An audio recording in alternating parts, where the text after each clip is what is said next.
These Withered Roots is a game played by adults and is intended for a mature audience. The game explores dark and difficult themes, including death, corruption, violence, and injustice, which may be uncomfortable or upsetting to some viewers. Viewer discretion is advised.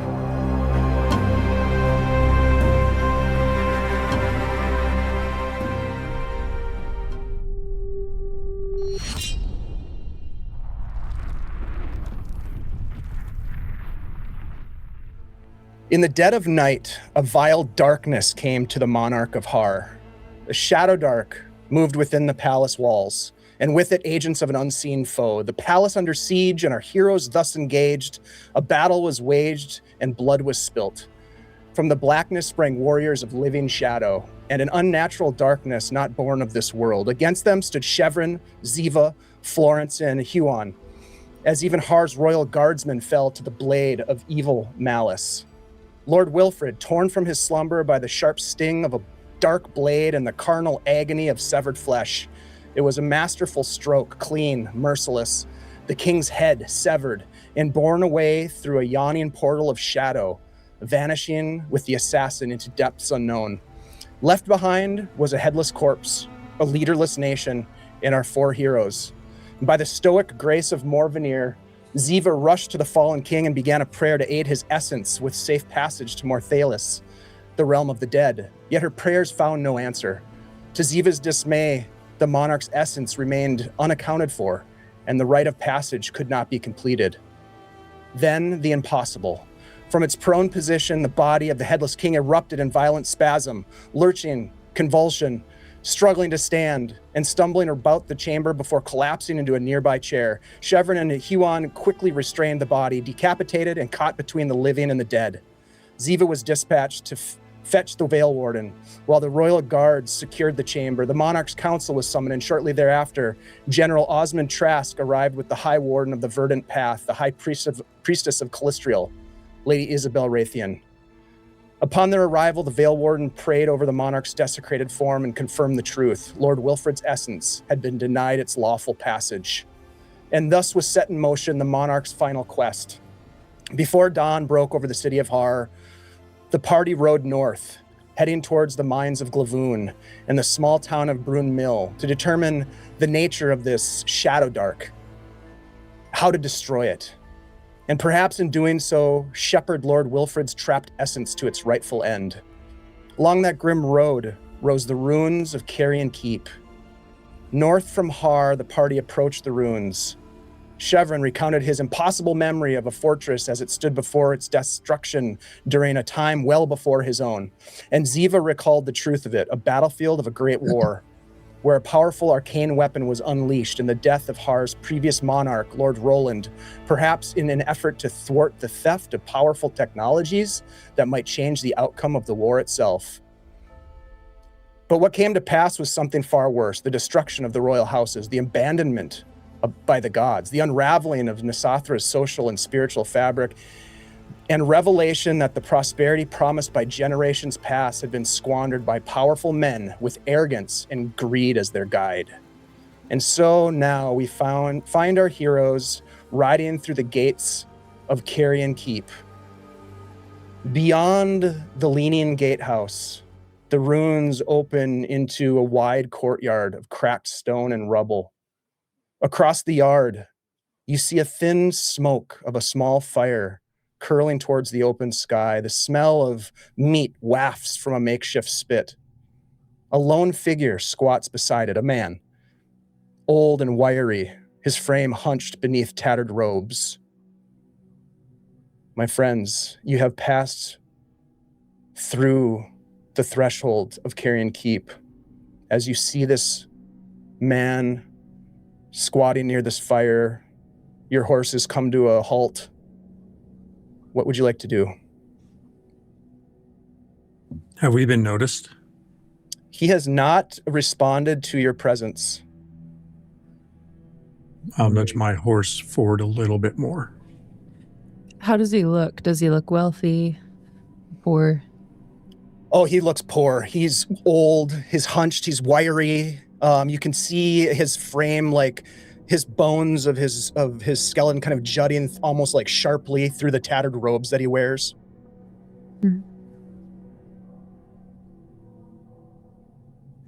hermit, perhaps. A beggar, perhaps. A survivor. Hail, beggar. How do you fare?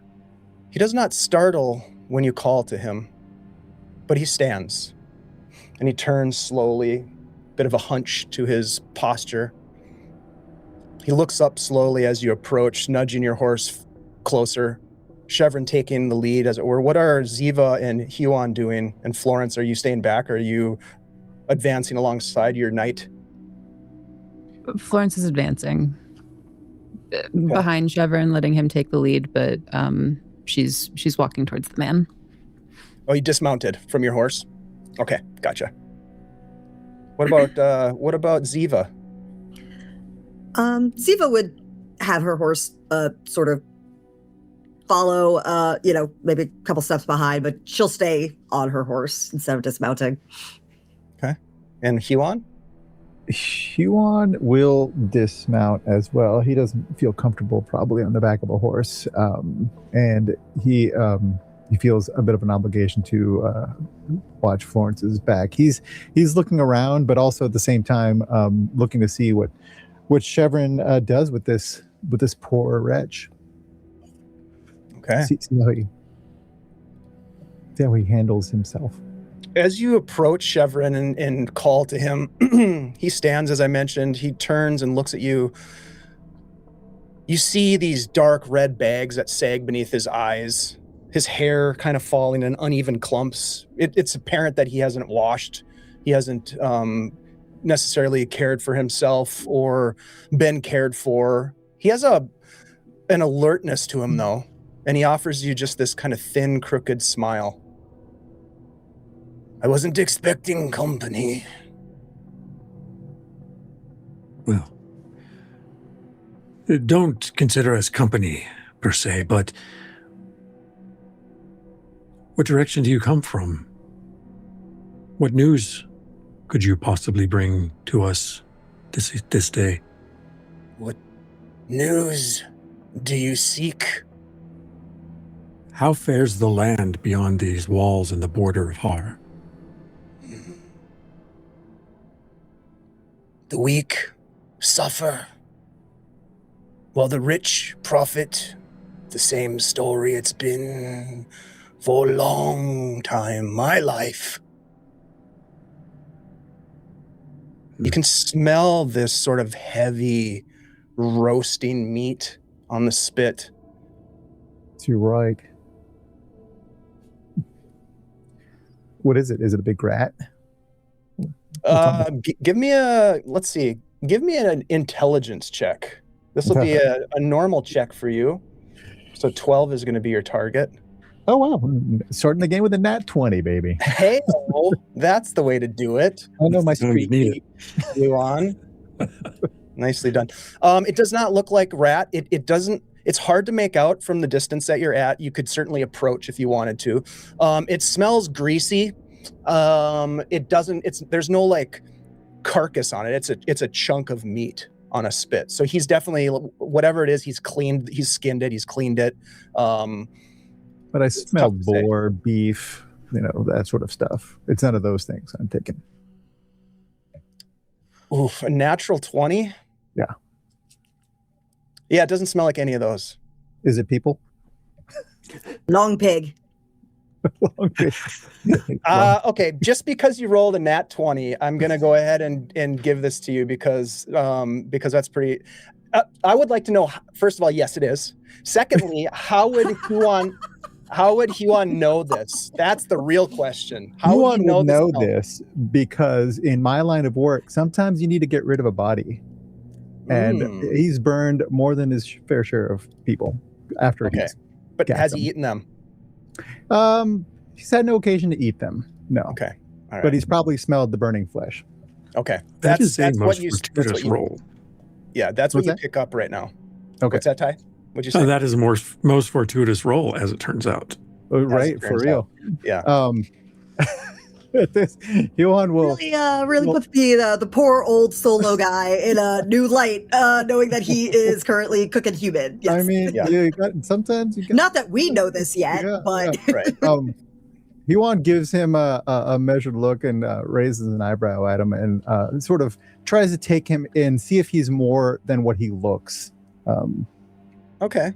We'll stick with that nat 20 that you rolled on your intelligence check. He doesn't look powerful. He doesn't look capable. He doesn't look like he's thriving in his line of work. His life, his existence looks difficult. This man has likely seen the worst and has probably committed atrocious acts to survive. Any of you who would have traveled very far beyond the civilized, shall we say, lands of Har, certainly Florence may have seen refugees being fleeing from villages that were burned to the ground by marauders, seeing people forced to do the unspeakable, to steal from other beggars, to kill perhaps. I mean, I don't know what level Florence has seen, but these things are, at least the stories of these types of acts are prevalent when you're traveling the road, and Florence has certainly traveled a long distance. The rest of you, I'm not so sure, but yeah. He doesn't look like he is threatening you in any way. You size him up with that nat 20 that you rolled, and you can see he's got sort of these long, jagged fingernails that are almost claw-like in appearance. The fire is crackling, and he's just kind of stands there looking up with this sort of like almost jaundiced sort of look, with these big red bags under his eyes. And he just says, "Take care where you step. Those stones still remember the ones who bled upon them, those who died on them." Would you like some salt, friend? One at a time, please. I can't respond to everyone at the same time. Would you like some salt? For your meal? What do you want for it, miss? Nothing Kind of is looking free uncertainly here. towards Reverend. Oh, well, it was more of just a friendly offer. Friendly. Oh, well then, of course, if we're friends. I have a request in exchange for the salt. What is that, Knight of Har? He looks, and you can see that you realize that you've got a brooch on your cloak that has the emblem of Har on it, and he saw you right away. What do you know of those who bled on the stones here, and what do you mean by it? Many have died here in this place. It was the site of a massive battle. Look at it, it's a ruin. No one comes Decades here ago. anymore. Well, except Only you me. and us. Nice to meet you, no one. Do you live here? Here, there. I live where I'm at. And I'm at where I live. Riddles. She kind of smiles at that as she steps forward and takes a small from her component pouch and sprinkles a little bit over his meat. On the He fire. reaches down, and he, with these gnarled hands, just kind of turns the spit to reposition the meat as it's getting roasted. Have you I come a long way? suppose if we're friends, I'm to invite you to a meal then. Is that it? Come to No. take my food. No, No, sir. we're not here to take anything. I don't think we care to partake in what you've got there. Sharing is good luck. Well, by all means then, miss, sit with me by the fire. I could use all the good luck I could find. Florence. I And have you- some to spare. He looks over at you, Huon. Hunger is a more effective teacher than any priest of scripture. And he looks over at Ziva.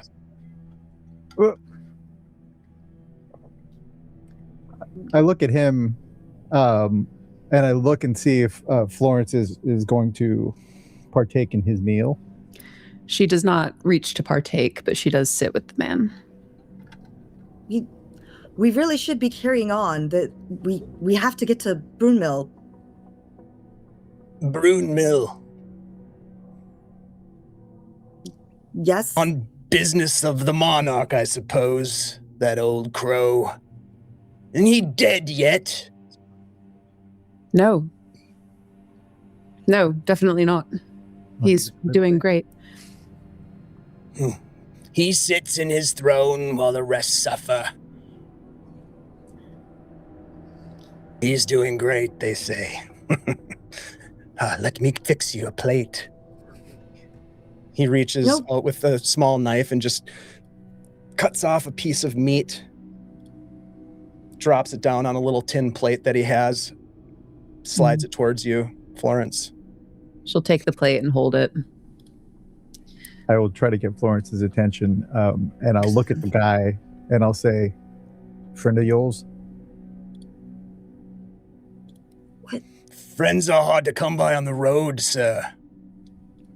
Don't pretend that there's some line that you don't cross. Truth is, that line moves every day, every moment. It always moves. You follow it or you die clinging to your morality, boy. Not the one with the moral conundrums here. You might want to talk to my other companions. But what I don't do, back at you want. what I don't do is, well, haven't had to yet, at least, partake in what you're eating. What? What are you going on? What am I missing? What? He's eating people. He's what? That's formerly a person. It's meat. It is indeed. The flesh cares not what lesson you take from it. The flesh merely teaches. It teaches And many nourishes. But you murdered a person. Maybe they were dead before. Maybe they were dead before. He parrots. You just happened upon a dead body shortly after they died, and your first thought was to eat them? They didn't need the body anymore. You should know that, priest. He's got a point. But that's a person. You just don't do that. You call it madness because you still have choices. That'll pass soon enough. The wilds take many things. It teaches much, but it often takes and teaches in equal measure. She says as she's like cutting down the middle of this piece of meat, cutting it open to lay it open like this. Here's a lesson for you. He's looking at you, Florence. The weak don't starve because they're innocent. They starve because they hesitated.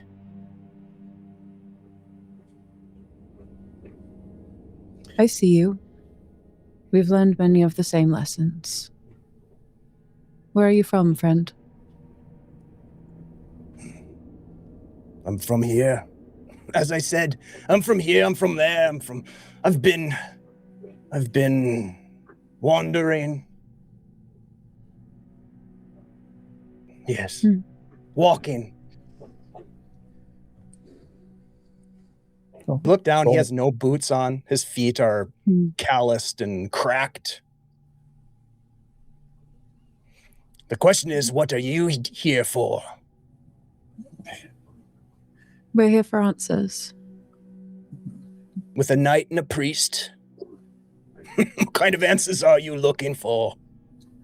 Frankly, no fucking clue. Well, Have you by all seen means, strange shadows? have your take of the place. It's not mine. Sit, stand, ride, whatever it is you need, or eat. I'm gonna guide my horse away toward the citadel, wherever I can find some sort of whatever's left of the interior. Okay. Because I'm looking for something, and I don't have time to waste on this lunatic. And I also don't want to watch my companions eat. Ziva's gonna call after, be like, wait, what? Wait for what are you doing? Where are you going? And I think she's just going to follow like, she does not want to be part of whatever is happening here. And the fact that everyone isn't as equally horrified is horrific in itself. So I call over my shoulder in answer to Ziva and just say, the godless are prone to do what they're going to do, Ziva. We have other things to accomplish. It's not hard, Chevron, as you move away from this despicable scene unfolding in your mind. And there is the ruined keep, right? The citadel. There is a broken entryway that allows free passage within what would appear to be like the gatehouse interior, perhaps a barracks. As you approach, maybe lashing your horse to a small tree or some sort of stone pillar that still stands. You can peek inside, and there's this large rectangular chamber. There is a set of stairs that look as though they descend downward. At one point, they descended upward as well, but the top of the keep has been severed. And lays in shambles around the main courtyard, and has crushed parts of the citadel itself. And so there used to be stairs that went up, but there's stone stairs that spiral downward. I look back, first of all, at Florence and Huon and say, do not let him eat my horse. And then I look at Ziva and say, I see a staircase that goes downward. Would you accompany me? Yes, if you really think it's important. There's something here that I need to find, and I am not sure what it is. Okay, should we really be just leaving them there to, like, chat up the cannibal? I think of it more as if they're keeping an eye on him. Plus, if I see Florence eat one bit of that flesh, I am going to have a conflict. You don't think she's actually going to eat it, do you? I have no idea. Oh, she brought the salt. He's sick. It's appalling. It's appalling, but I have not got the time nor the interest to play the law out here. We have larger things to do. Okay. Florence, Huon, if you wish to join us, we will be inside. But as I said, no eating of the horse. Not mine, anyway. Sure enough. Thank you. Just let us all down, wouldn't it? I wouldn't think of eating those horses, but I would sell them if they was mine. They're not. What she is doing is trying to divine from the, like, any of the strands of meat or any dots or discolorations or, like, stuff that's in there, any shapes. Marbling. Anything that she can divine about the fate of this man or anything that he needs to be looking out for in the future. The hermit? Or Yes. the individual that's being eaten? The hermit. Okay. Thanks. I think the individual is being it in this of the It's been race settled. kind of decided. It's been settled, yeah. We're pretty sure how that one came out. Not a lot of different ways this could go at this point. Florence, I are think you Ziva would casting... actually, now that she knows it's a human, she's absolutely saying a prayer for this unknown person who was hopefully already dead when this all started. Amazing. Oh, thank you so much, Fosco, Yay. for the luck. Everybody's got an extra luck point. Thank you so much. Thank you. Okay, so yeah, are you casting augury, Florence? She isn't casting any spells. Okay. She's just trying to read like the meat. she's tapping into she's reading the meat. Okay. Give me let's do a charisma check. No DC on this. It'll just, the higher the better, we'll say. Sure. Oh, okay, that's a 15 plus Okay. plus stuff plus that's 17 total. Okay. You find the subtlest of messages in this most seemingly benign things in life. Things speak to you, things signal to you. things can be read and information can be gathered. There's information everywhere you look if you just know how to look for it. You learn something by looking at this hunk of flesh on this tin plate that sits on your lap. There's no marbling in this meat. This individual was lean. The man has more than he needs. This is a large chunk of flesh being roasted over the fire. It doesn't appear to be diseased in any way. Best you could tell. I mean, you're not a chirurgeon or anything like that. The meatologist. Yeah. I just read it. Yeah. And it smells good. Like it's nice. The caramelization on the exterior, and the salt probably added quite a bit. But yeah, other than that, there's really not a whole lot here. But you do get a sense that this man, if he bore ill will towards you and the rest, perhaps he is stifling that, given the fact that there's 4 of you. All of you seem to sort of carry this motivation, this sense of mission. There's something about the 4 of you. He just seems to be in his own way of doing his thing, eating his meal. After closely examining the meat, like nose nearly touching it, just bent over in her lap, she will lift back up and look at the man. Be wary of any red flowers. And yellow ones too. Should red or yellow flowers cross your path, you should turn around and go back the way you came. He gives you this thin grin. Thank you, witch. You're welcome, cannibal. She winks at him and kind of He winks back at you. Yeah. Hands the plate back to him. There's a little bit of camaraderie going on here. Yeah, he winks back at you and just kind of goes back to his food. Mm. What about you, Huon? You're watching all of this kind of take place? Mm-hmm. He is. Huon is watching his body language, and once I realize that he knows that he'd be out of his depth if he tries anything, I'm looking around to see if I see anybody else that could be hanging out in this ruin. Sure. Give me a wisdom check. We'll call it normal. 12 is your target. And also don't forget you guys have an extra luck point thanks to Fosco and the folks in the chat. Thank you so much. It's only a 9. Okay. Do you want to use the luck point and re-roll it? You have 2 of them. Oh. I don't know if I want to use it for that. Okay.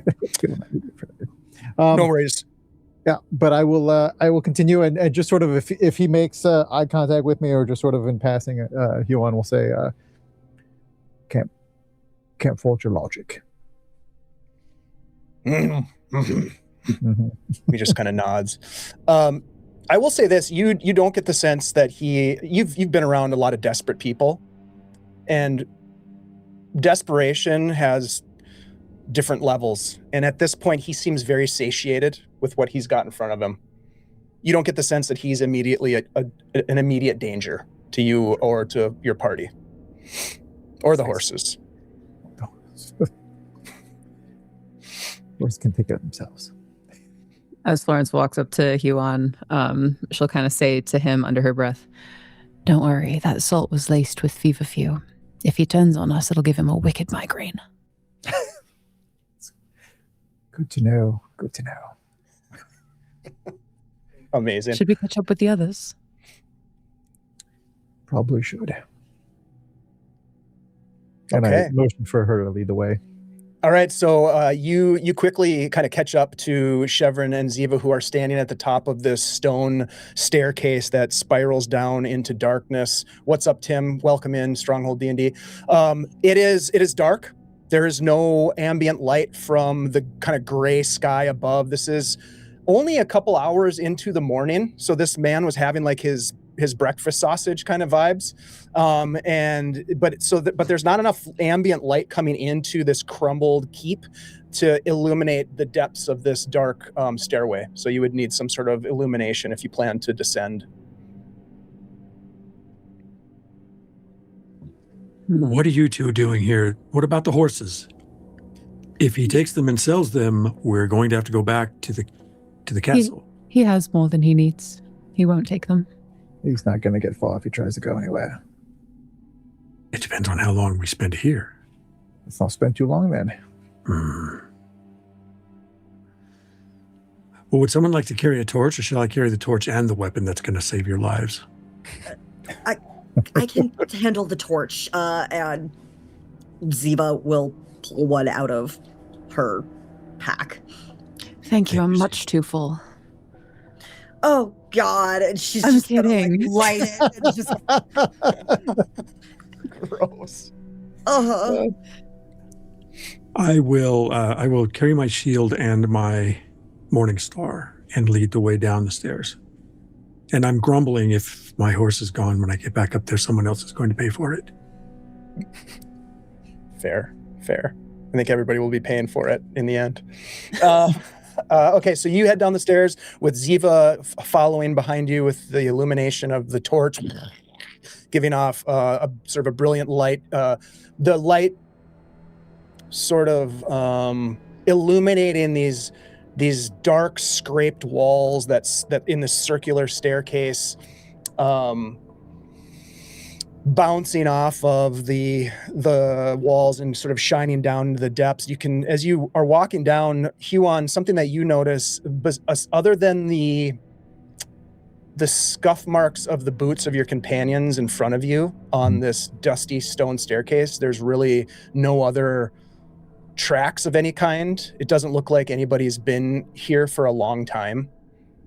And as you descend farther, you reach an area where the ceiling has partially crumbled in, and it creates sort of this narrow choke point, still passable, but you'd have to pass individually to get through and like kind of pull yourself into whatever lies beyond this spiraling central stair. As we're moving through, I want to be open to what I have experienced in terms of like memory, dream, message. I know something is here, but I don't know what it is. And so I'm trying to sense it. So did you see it in a dream or sense it in a dream? You don't know what it is. Yes, basically, that's been the sum of it. If you all can sit and have conversations with cannibals, I can have a dream. I really don't feel like the two equate. Yeah, I'm with Ziva on That's this. why I'm having dreams and not associating with cannibals. I didn't think it was so much of a mutual exclusion kind of deal. I just felt the judgment coming from Huon, and I don't appreciate it. Well, you best get used to it then. Well, what the fuck are we doing here? This is a dangerous place. And those blocks. it is dangerous. Watch your head. Be careful. We're looking for something. If you see an artifact, perhaps, that stands out, probably dust-covered, sticking out from the rubble, I don't know. I'll know it when I see it. Chevron, you are the first person to slide through this narrow choke point of rubble to access beyond. Okay. You pass through. Ziva passing the torch through first to give to you so you can sort of illuminate what's ahead of you, and you see the stairs continue for another 10 feet downward, and then it opens up into a large rectangular room that you can't quite see all of. Ziva, you squeeze through this little choke point, and the rest of you follow, unless any of you decide to stay back, but I'm assuming that you all enter through this choke point. Huon, I'm looking at you. You seem... Yeah, I'm hanging back as far as I can. I'm rear guarding it right now, but you know what you're calling it? Rear guard. You look around. You're a thief. You're good at spotting things like traps and secrets, and I think given the comment that you made, maybe you can also have a little bit of insight into structural stability and things of that nature. This particular area that you're pressing through looks as though it has set with the weight of time and gravity, just pushing upon all of these stones, and they are wedged so tightly that it looks like the structure of this little crack that everybody's going through seems to be fairly stable, as best you can tell. Yeah, well, at least we got that going for us. I'll take one last listen behind us, and then I'll proceed through behind Florence. Okay. Yeah, you don't hear anything. Thank you, Scottish Jeff, for the that was very kind of you to gift some subs. Thank you for that support. Yeah, that was very nice. Okay, so you take one last listen. You don't hear anything. It's quiet.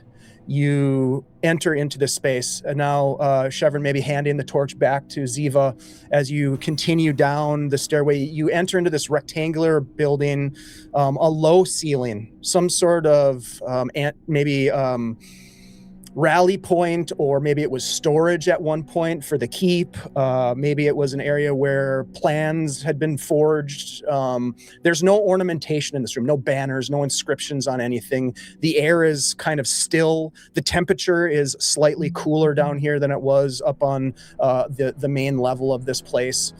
And you kind of spread out, the four of you, as you enter the space, the torchlight illuminating the walls and things. And it's not hard to see Huon, but you see that there is on the floor, as you're sort of walking about, there is a stone pressure plate in the floor. Watch your step. There's pressure plates. This place is trapped. Trapped? What kind of place was this? Why would it be trapped? Don't know, Chevron. What'd your dream tell you about this place? Didn't tell you about the traps, I take it. Good Well, guess. in the dream, he knew about the traps. I didn't know about any traps. I don't know why it would be trapped here. However, if there's anything important, a trapped area for safeguarding would be where it would be. Do we need more light? Might be helpful. Here, I can help. And she'll cast oh my god, sorry. My spells. Witchlight? Witchlight, yeah. Okay. Sorry about that. Awesome. All right, so that's a tier 1, so an 11 is your target. Charisma check. That is another 17. Okay, yeah, so what color light is this time? Ooh, I think Florence does not control the color of the light. I think it's the color of her, like, her vibes right now. It's red. It's red light in the creepy dimension. Mm-hmm. Yeah. I like it. I read that borders on like rust. Rust colored. And it illuminates just a very little bit around you, right? If you remember, it's like kind of the range is near. So that's right. It doesn't illuminate. Oh no, actually it's near. So you're right. It does. It illuminates out to 30 feet. Sorry, I got close and near mixed up. So yes, it gives off a nice, warm, rusty light upon this space as you look about. Again, the room has almost no it's featureless in all regards as you're looking about. Aside from what your thief saw, which was obvious, a small pressure plate along the floor. Pointed out. Note it. Look for other ones. In addition to that, are there any points of egress to other chambers? Doesn't appear to be. Appears to be a dead end. Huon, if you have an eye for such things, perhaps there's a hidden doorway. Yeah, you could say. I'll start looking around for that. Okay. You'll have advantage on this. Give me a, let's call it a wisdom check. This will be for you. We'll call it a normal check. So 12. All right. Hey, thank you so much, guys. We hit ourselves into a hype train. Cool. Sweet. Hype. 14. 14. Okay. Yeah, without a whole lot of difficulty. Again, this is your line of work. This is what you do. And after seeing the pressure plate, looking around near that, you see what appears to be an almost invisible seam about the size of a person. Appears to be a secret door of some sort. The mechanism is not immediately obvious. All right. Is the pressure plate anywhere near this place? This scene? Okay. So from that perspective, there may be some clues. There's something here. Looks like a hidden doorway. Good eye. That pressure plate could have something to do with it, or it might just drop a block on your head. I can't say right off the bat. I start inspecting the wall, see if there's any latch mechanism or anything like that. If there is, it is maybe on the other side of the wall or interior to the wall, because you don't see anything. Again, it's just this featureless rectangular room. I don't see any way to open it from this side. I think that answers why this room would be trapped, because it isn't. Maybe. Try your luck there, Chevron? You're the second story man. Can't you tell me for sure? Right now I'm underground, so... No, can't say for sure. That might open it, like I said, or might drop a lock on your head. Step back. Oh no, I'm already back. I don't just mean you. It's not just about you, Huon. Are you sure this is really worth it? That we have our orders to go to Brunmiil. What happens if you actually trigger a trap? I turned to face Ziva just calmly. I believe that the orders that we are pursuing extend from the source of my dream. So, in essence, I am following my orders to the letter. If you're concerned, go back upstairs. I'll be but a moment. No, if you trigger a trap, I should be here to do a healing spell, and she'll just back up an appropriate amount of space and just be like, little blessing sign and being like, good luck. Oh. And Florence, are you comfortable where you're at? Oh, yes. Thank you. Then I'm going to raise my shield over my head because I'm likely to believe Huon thinking that it's going to be a overhead trap. If it emboldens you anymore, I will interrupt and say thanks to Scottish Jeff. You have another luck point, each of you. Thank you, Jeff. Thanks, Jeff. Thanks for the support, buddy. I am going to depress the plate. Okay. How are you doing this? I stand facing the wall, the suspect wall that Huon identified, and I put my right foot near the plate and I hold the shield up over my head. Oops, this way because I'm left-handed. So my morning star is in my left hand properly. And I press down with my right foot. Okay. And the rest of you are doing Ziva has stepped back. What about Huon and Florence? What are you doing as Chevron steps forward to depress this pressure plate?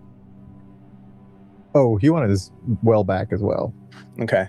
And if I feel that Florence had stepped far back enough, I sort of pull her back. I think that's probably necessary. She kind of lingers closer. She's looking up at the ceiling. She's looking into the walls. Her gaze is kind of doing a circle around the room, looking for stuff that's going to come out. And she's distracted. Okay. All right.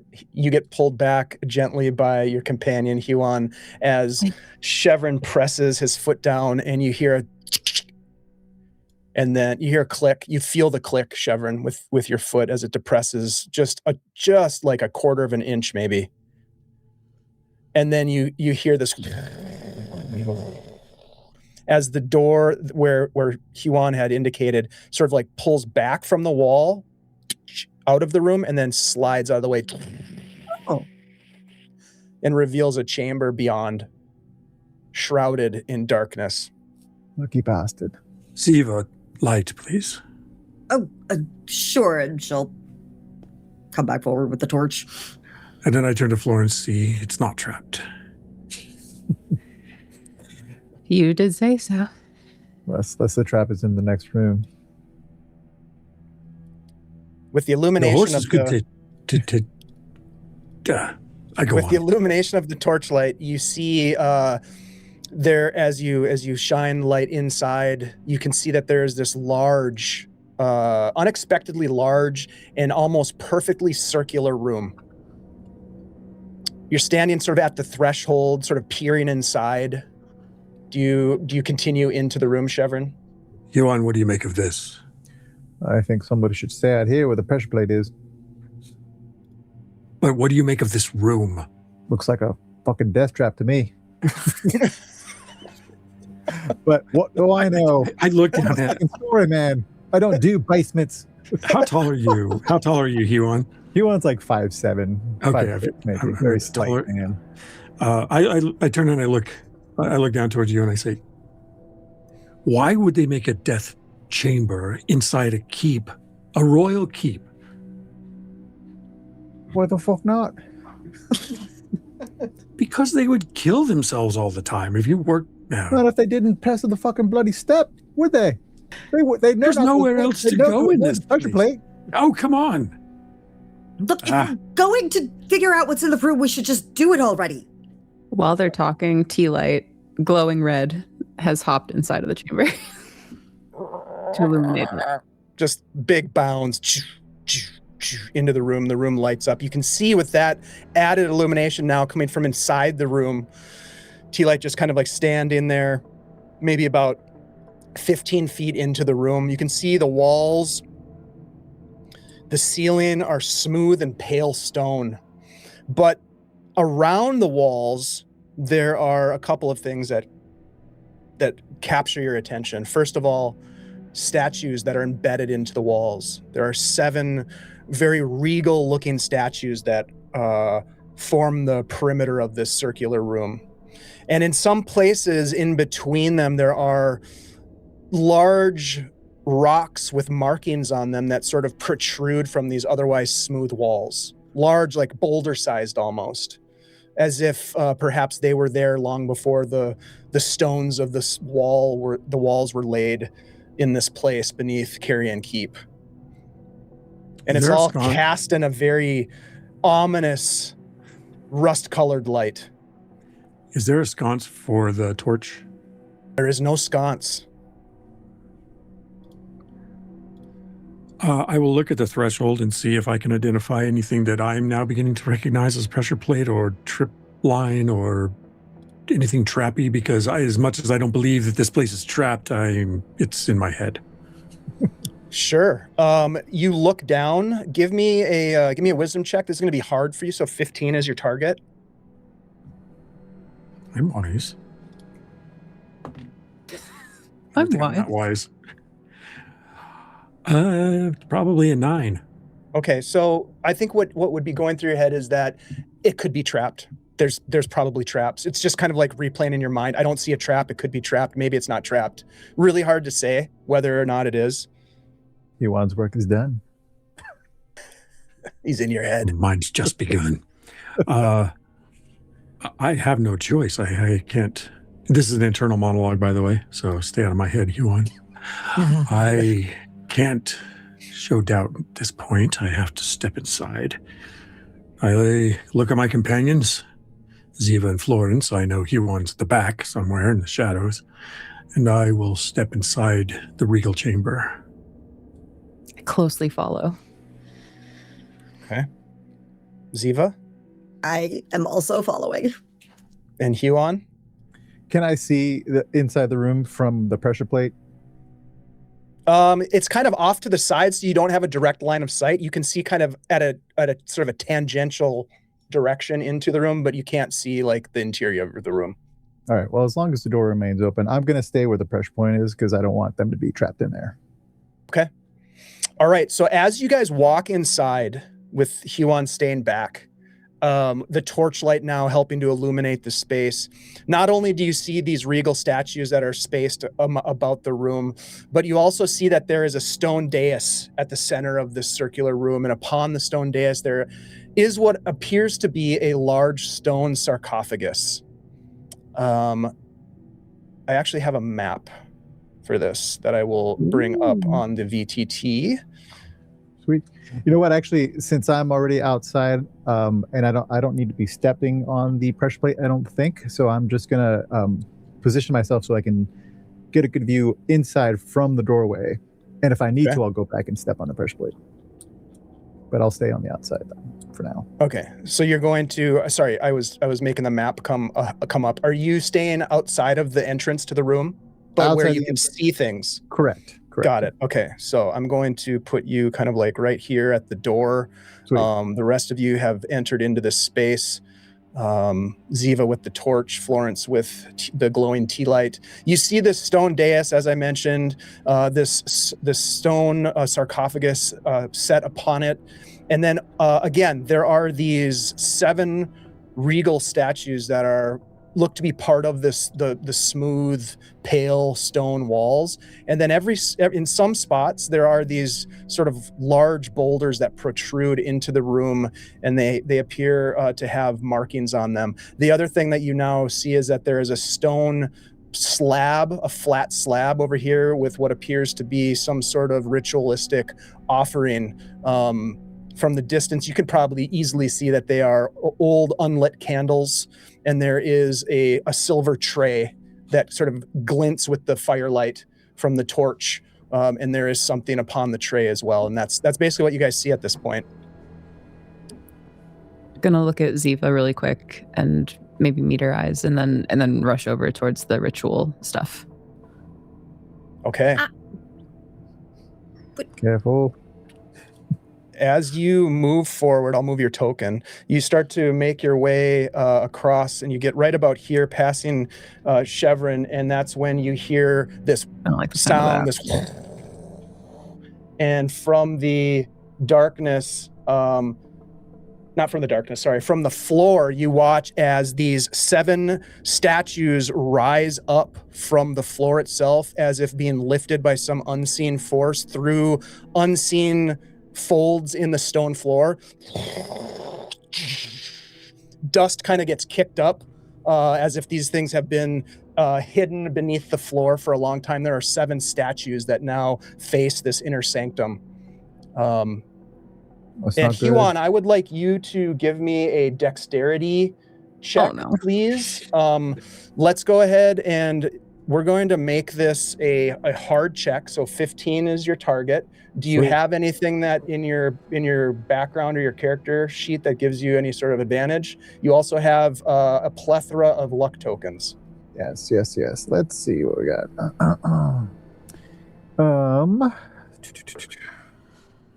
Advantage on climbing, sneaking, hiding, finding, disabling traps, picking pockets, picking locks. Nothing per se for a... Okay, so it'll just be a straight roll. Straight 15 roll. is your target. Dex. Yes. Do I need to declare my luck point ahead of time? Nope, you can use it after. All right, then let's see what we got.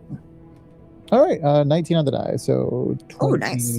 Okay, very cool. So as these statues rise up from this unknown like subchambers, the stone door starts to replace itself. You don't get squeezed and damaged by it, but you have to make a decision if you dive into or out of the room. Shit. Do I think... I wonder if that's going to be... Save yourself. I mean, save the horses. Story. Avenge us. The horses. I probably shouldn't have even given you I probably shouldn't even give you the option to decide. I should probably just say that as the door is closing, you manage to not get squeezed by it, and you dive into the room. Yeah, I'll make the decision for you. I think there was two wolves warring in in my mind at that moment. Remus and Romulus. And one said split, stay on the outside and maybe step on the plate, but the other one said that plate's going to be non-functional now that the trap has been sprung, so you need to get inside. Right,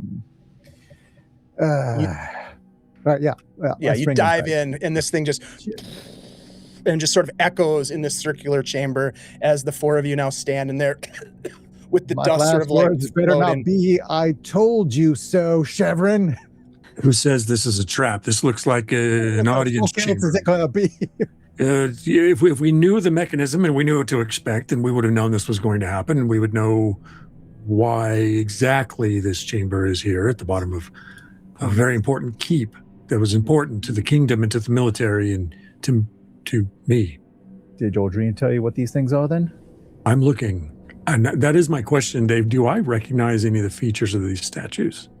Okay. Yeah, that's a solid question. I'm going to go around and ask you each a question, and we'll see what we get here.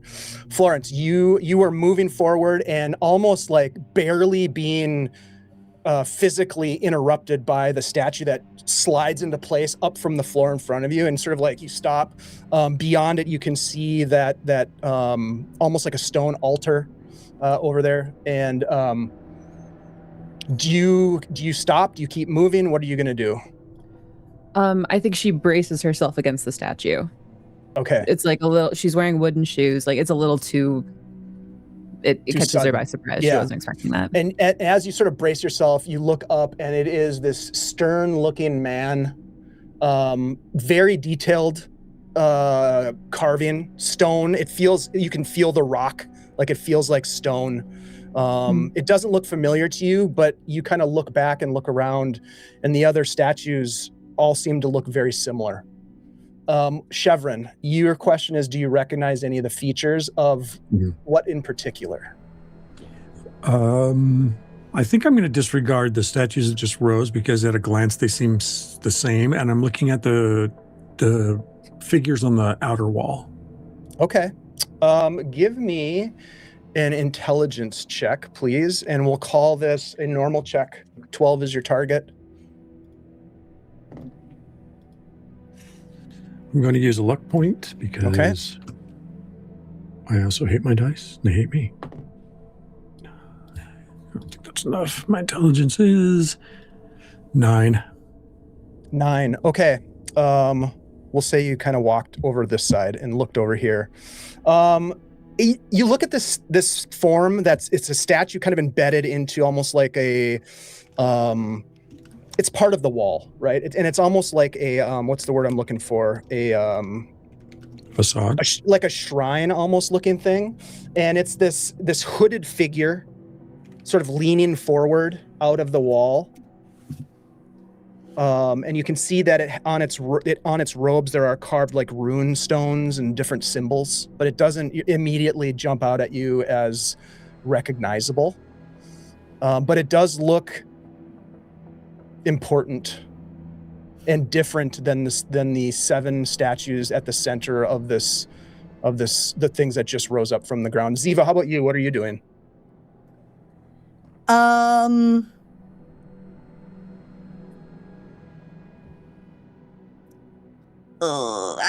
gonna start looking to see if there's any obvious sign of like something that needs to be pulled or pushed, or is it like what, not that I'm a mechanism type person, but I read for a living, basically.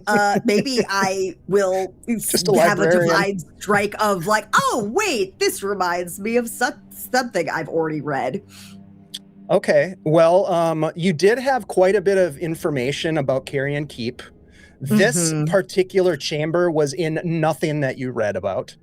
Where are you going to look for this mechanism on the map? Just kind of move your token to wherever you'd like to be. Okay, so it's when she basically approached where one of those statues was.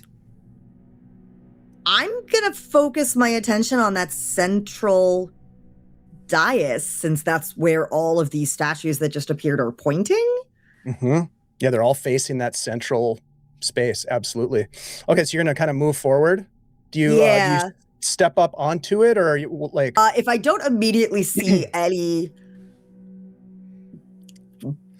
death traps, sure, I will hesitantly put one foot up on a step to start. You don't immediately see any death traps, but you are an archivist. An archivist, yes. Yes. I trade. So yes, you step forward, and you can see that as you approach, you can see the surface of the dais itself is carved with these ancient-looking, unfamiliar interlocking patterns of some unknown geometry that's unfamiliar to you. Okay. You don't see any mechanisms, but you see this almost featureless stone sarcophagus, but you've seen burial tombs. Oftentimes the wealthy, the rich will be buried, whereas the common folk are oftentimes cremated upon death, with the idea that their essence and their bodies are being returned to the gods and to Nyssathra. But every so often, the rich and the powerful will have their bodies interred with the idea that perhaps there's something still in store for them. It's a very elitist kind of thing to think about, and not something that is often shared with a lot of people. Although many people suspect these types of things, and there are rumors of the types of forbidden magics like reincarnation and those types of things. Anyhow, this thing is very plain. It doesn't have ornamentation. It doesn't have any sort of, and especially it seems out of place in this space with these statues. And you kind of look around, and I think of all the people you would start to recognize along the walls, these are statues of the gods of law. Ah, okay. Yeah. Makes sense. Okay.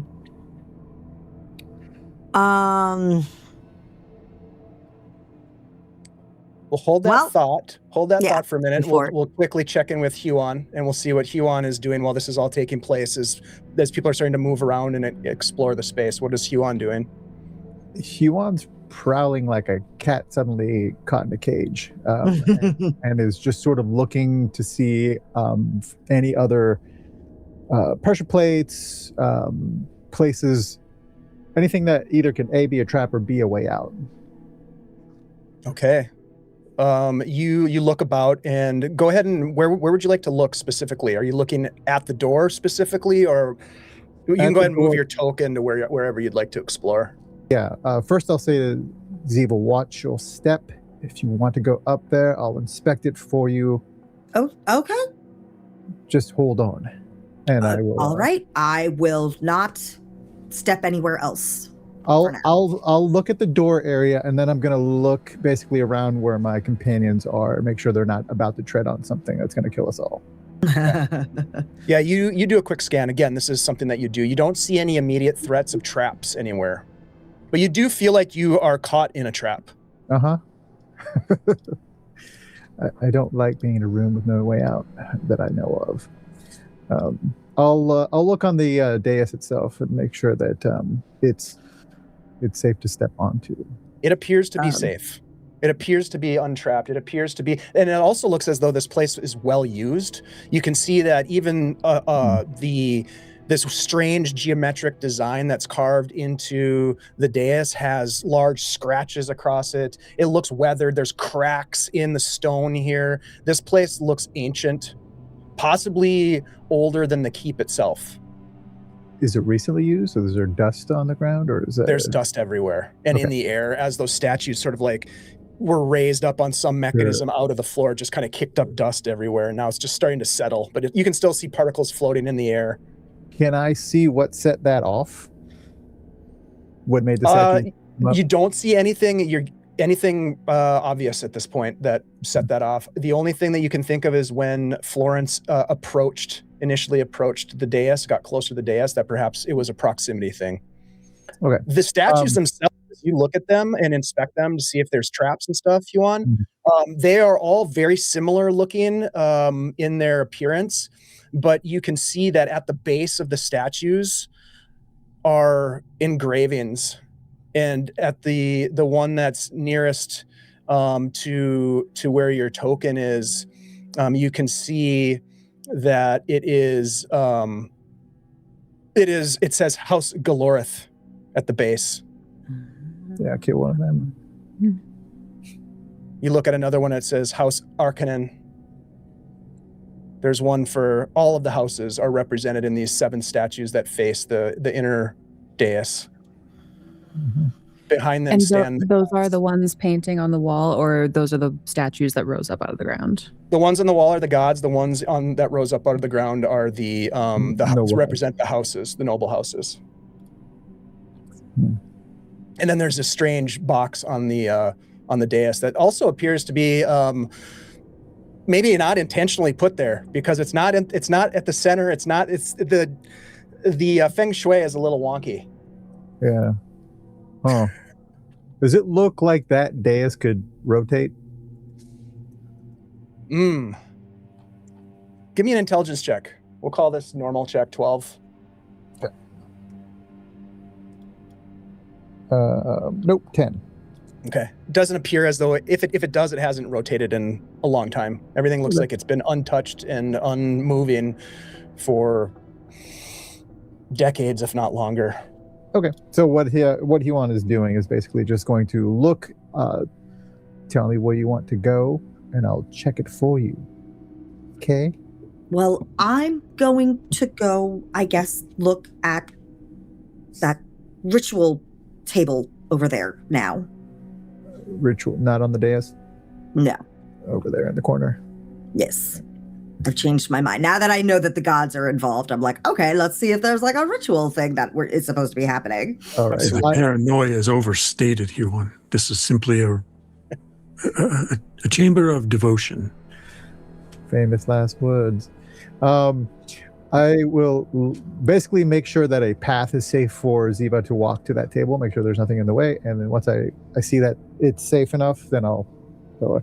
Are you going to hold my hand the whole way there too? No. So, and I think Florence had also indicated an interest in going over there as well. So I'll just kind of describe things as the four of you are exploring the space.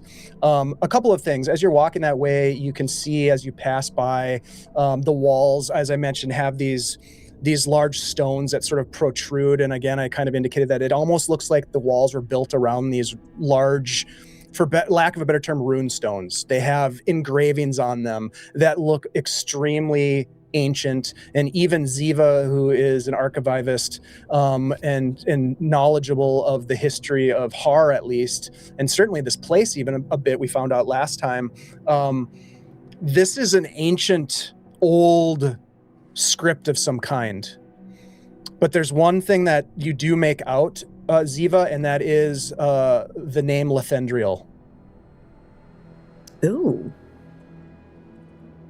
You make your way to this stone table, this altar-like feature. There again are unlit candles in a silver tray covered in dust. The candles had been burned at some point, and they look very brittle, as if simply touching them would cause them to turn to dust as well. They had been burned at one point as the lot of you are kind of standing looking at it. There is a furled scroll that is sealed with some sort of wax seal on it that sits on the tray itself.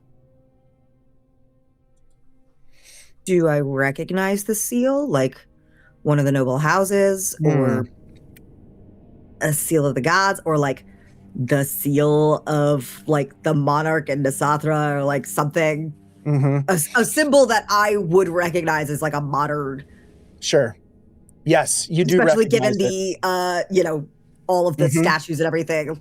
Yep, you definitely recognize it. It is the seal of House Ahanis, which is also the royal house that Har was battling during the Battle of Carrion Keep.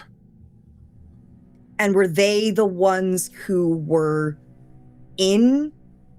defending the keep while Har attacked them, or was it Har that was defending the keep while they were being attacked by? Har was defending the keep. Okay. And I'm sorry, what was their name again? House Ahanis.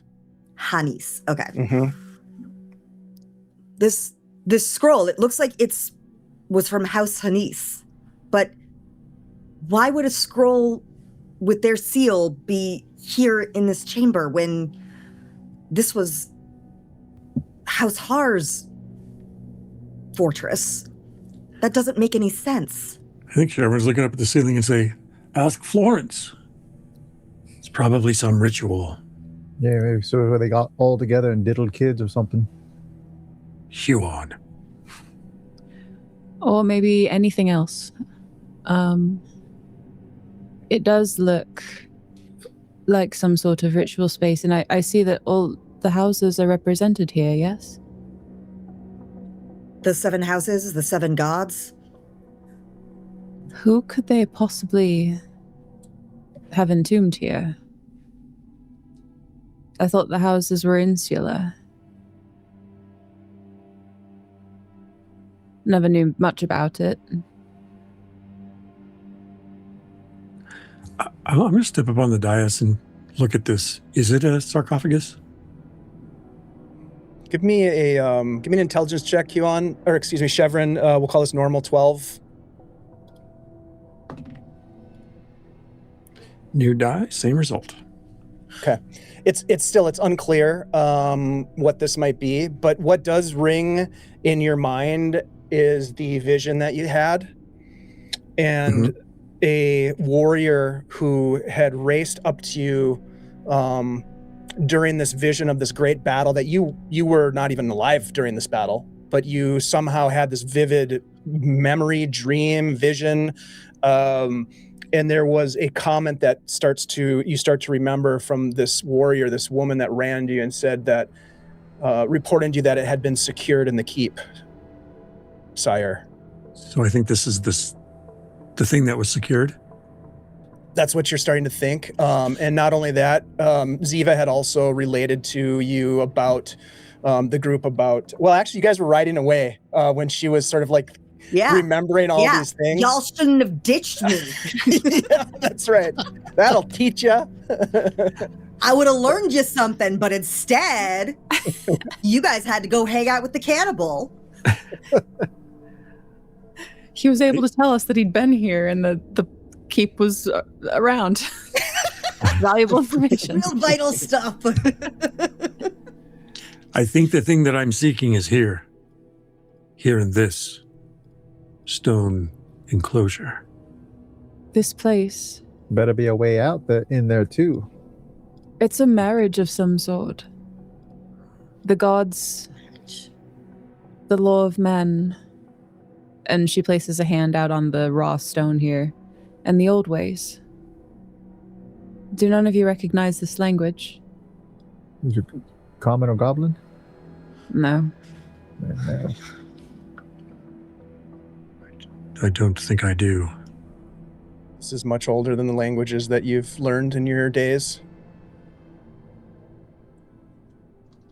Ziva, what about you? You read books?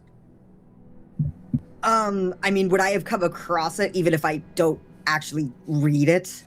We can roll to see. Or would it be the sort of thing they wouldn't even keep anything written in that language in the archives? Knowledge is power. That's for certain. Whether or not it would be in your archives is the question on my mind. Mm-hmm. So why don't we do an intelligence check? We're going to make this very hard. It's going to be an 18. No luck can be wagered on this roll. It's just a straight roll with intelligence as your modifier.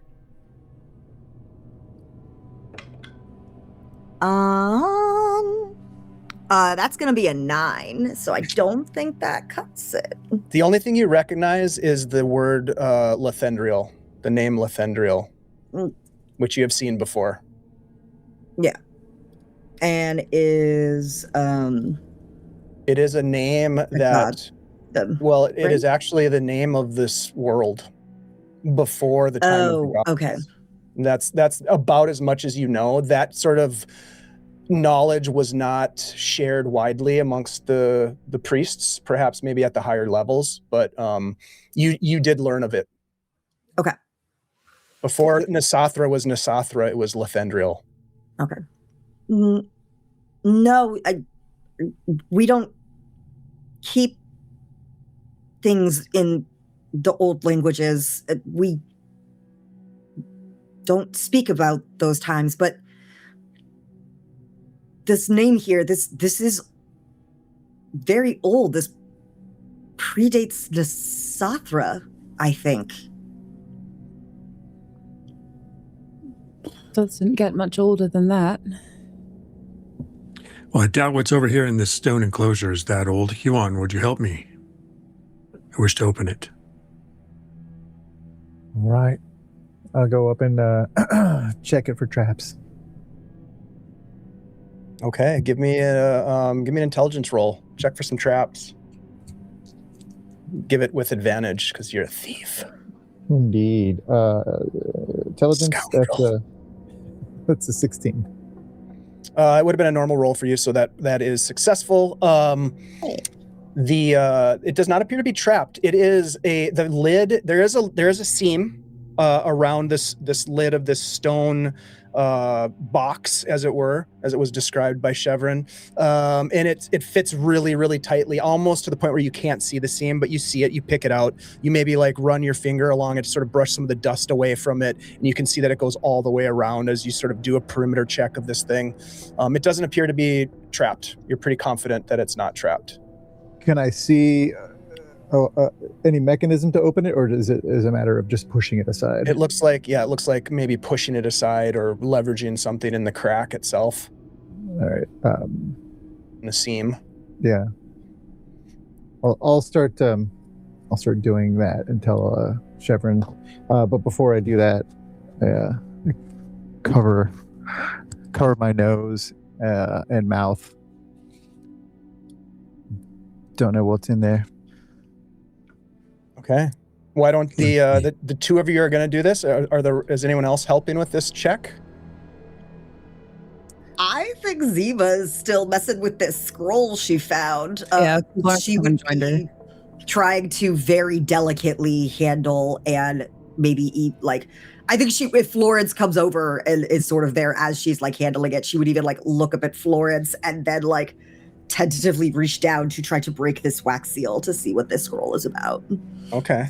Yeah. Okay. A smile crawls across her face kind of unknowingly as you do this, just with the suspense. Expectantly. Okay, let me do this. Blind box unboxing. I want to make sure that I point out what I think is kind of a fun detail for Ziva and Florence. As you pick this scroll up, Ziva, and you look at it, and you see the House Ahanis seal on it in wax. Again, your archival background, you can see that this is paper, this vellum paper, that whatever this scroll is, the contents we don't know yet, but whatever it is, it appears to be no more than 50 to 60 years old. That's not right. The pedigree of the scroll paper itself, there are scrolls of this age, perhaps, so you can you don't recognize the weave of the paper itself, but you can tell how old it is, and it seems to be maybe 50, 60, 70 years old at most. This scroll is a lot more recent than anything else I'm seeing in this room. But it does line up with the battle that happened here at Carrion Keep about 50 to 60 years ago. Okay. That's what Florence was going to ask you. Mm-hmm.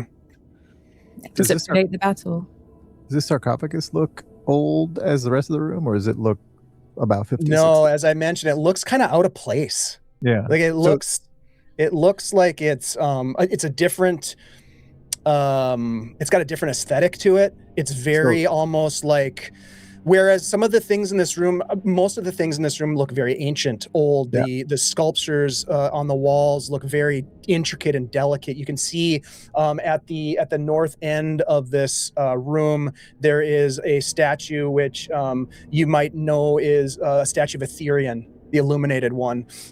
This sort of radiant figure of polished stone, and it's got this outstretched hand sort of gesturing expectantly. You can see that these are beautiful, like Seralith, the Rose Maiden is over on to Etherian's, I guess it would be left. And just these things look very like the artistry that went into these is like Jose Ortiz level art, right?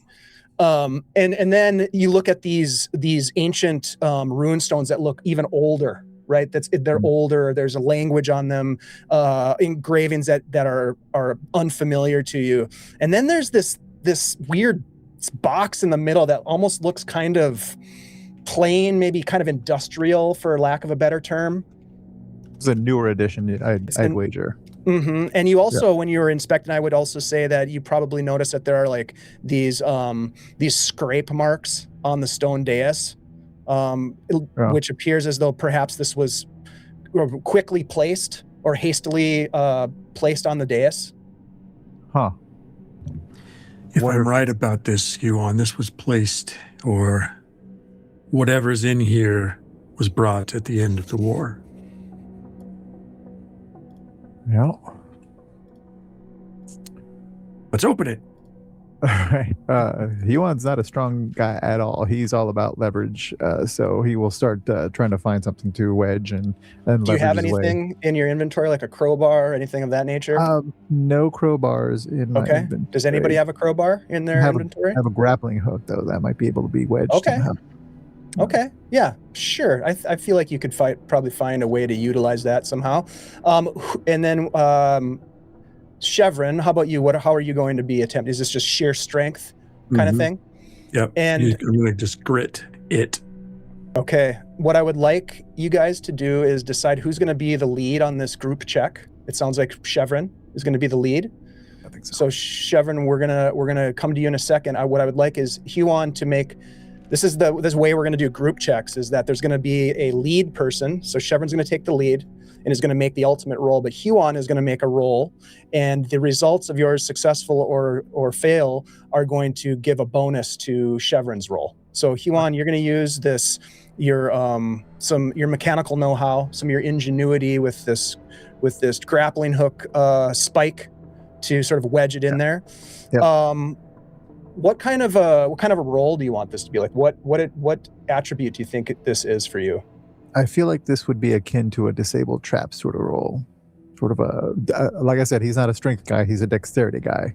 So he's trying to find a weak point, maybe a place to wedge something in, get some leverage. Okay. Let's make this we'll call this a normal roll for you. So 12 is going to be your target. Okay. And we'll go ahead and roll dex. All right. It's a 13 on the die, so that is a 16 total. Okay, so Chevron, you're going to make your strength check on this. It's going to be a hard roll, 15, but you're going to get a +1 from from Huon's success. And can I apply grit? This is an opposed force, so you can apply grit. So that gives you advantage. Goes. Oh, well, there's a natural 20. Hey-o! Hey. All right. You're welcome. More than you need. Okay, 21. There we go. More than you needed. You, with the help of your companion, you hear the scraping sound of stone on stone as you move this thing out of the way. Do you open it all the way open to reveal what's inside, or are you just kind of crack? Okay, so you just pull it off, and with the natural 20, maybe with a little bit extra force that you didn't anticipate, it comes off and it just lands loudly on the floor of this hall, kicking up more dust. Everybody kind of turns to look. You peer down at something that there's no analog of understanding in your mind, really, but you see this suit of armor, this helmet, perhaps, atop this warrior-looking humanoid. There are no facial features on this smooth faceplate that it has. There are strange articulations around the shoulder and some of the armor plates around it. It almost looks like there are, like, if it was a natural looking thing, maybe like branches and roots, but they're not natural looking. It almost looks like it's technological more than natural, and it's unclear to you what this is. The one thing I'll say is that in its chest there is a large, almost skull-sized block that sits in its chest. It doesn't appear to have any weapons laid to rest with it. There are no ceremonial burial tokens within the chamber. It's just this strange bronze and silver latticed plate of armor. Florence, Ziva, can you please take a look at this thing and see if you can interpret the nature of this armor? Duty calls. Assuming Ziva was still holding the scroll when that big, happened, if she hadn't broken the seal, she sort of, did a jump start and broke it then, so. Okay. Yeah, the wax seal snaps as this happens. Chunks of the wax fall into the ground, and the scroll in your hand just kind of unfurls just a little bit to where the edge of the scroll is sort of tantalizingly begging you to open it. Yes, I'll be there. Just a moment. 1 minute. She's just gonna start unfurling this scroll. Okay. Florence gets way too close to you over your shoulder, wafting you with the smell of black pepper from her hair. Could be worse. Could be human meat grease. Gross. The things you guys come up with, it's just amazing. We're the worst. Band name Human Meat Grease. Okay, so let's adjudicate the scroll situation first, and then we'll come back to the contents of this strange stone box. You unravel the scroll, and again, this paper, it's brittle, but it's in good shape, more so than you would have expected. But you can see that this is a spell of some kind. It's a scroll with some sort of formulaic writings on it. Why don't you give me a wisdom check, and let's call this we'll call this a normal check for our priest. Is there any way I can help her? You can, on this one, I don't think helping her understand what it is, but you could try to understand it if you wanted to. You could also roll. Yeah. Natural 20. Hey, very cool. Do you want to also roll, Florence, to see if you can see what it is? Yeah, it seems like you're trying to figure it out as well. So you, let's do a charisma check for you, Florence. Well, for every nat 20, there's got to be a natural one. Oh no, okay, yeah. The vibes really are unclear. off on this scroll. Yeah. With a natural 20. With a natural 20, you begin to decipher this. It's written in common, a common language used by the priest class to imbue spells into scrolls. Okay. For you, Florence, it just looks like some sort of almost like a code of some kind. Yeah. But this is a scroll. As you read through it and take a look at it, it is a spell that is used to restore the vitality of creatures. Like in a necromancy kind of way, or in a way that is it almost feels like you're being naughty by holding this thing. In a sense, it can be used for a variety of different reasons, but given that was the first question that you had for me, I would say that it feels a little bit like that. But restoring vitality can take a variety of different forms, and it's more about how is the magic used, as opposed to what is the magic innately in and of itself. In this case, at least. Certainly there are evil magics, but this doesn't necessarily shout out evil necromancy, but certainly in this place and with sort of the vibe that's been going on, as you mentioned, the vibe that you're getting from the scroll, it seems like it might be dangerous. Okay. What does it say? It's a spell. It's to restore vitality, but I think this could be used to even bring back something from the dead. That magic exists. Not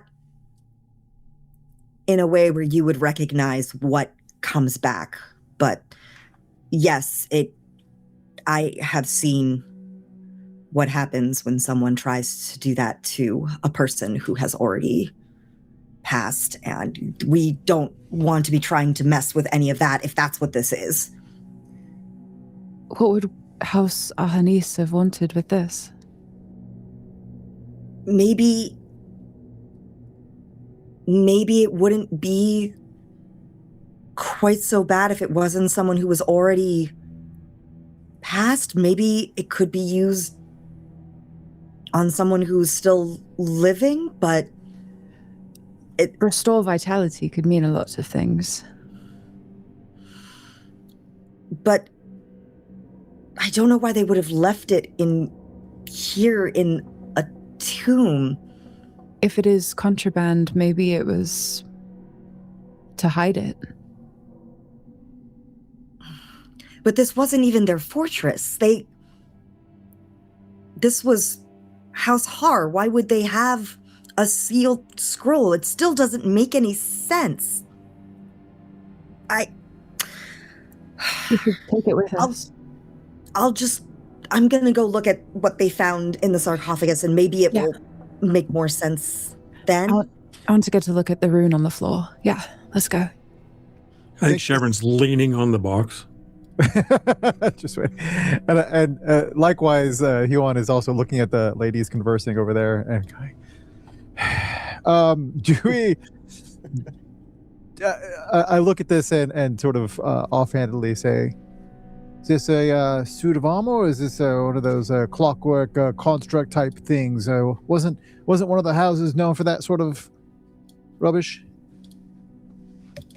Oh, well, if that's what it is, the cleric and the soothsayer aren't going to know. Well, maybe the archivist will know. Archivist. Yes. Ziva, do you think that this is a machine, or is this something I can wear? I don't know. Let me look at it. I don't exactly know armor, but I'll see if it... Well, it's weird. Look at this. Look at the sculpting on this. It looks natural, but it's not. It's got a bloody block in the middle of his chest. A block? Ziva's gonna check out this armor golem machine thing. Okay. Yeah. Give me an intelligence check. We'll call it a normal check for Ziva. So 12 is your target. Don't forget you have the beneficence of our chat that bequeathed some luck points. That is going to be a 15. 15 is a success. This does not look like a suit of armor to you. This looks like a warrior of some kind, perhaps. And it does not look organic to any of you as you look at it. You get the sense that Huon's intuition has some credence. What was the house that was into that sort of shit? House Ahanis. Oh, there you go. Who said that? No. It's like there was an infiltration here or something. But I know that Har captured or reclaimed or claimed this. I believe this is what it was that was in my dream. Well done. We found it. Let's get out of here. The word reclaimed also triggers your memories, Eva, that you would have told everybody had they not ridden away from you while you were racing through your Rolodex of information. But you recall, and maybe you share it now or not, it's up to you, but Roland's Rangers.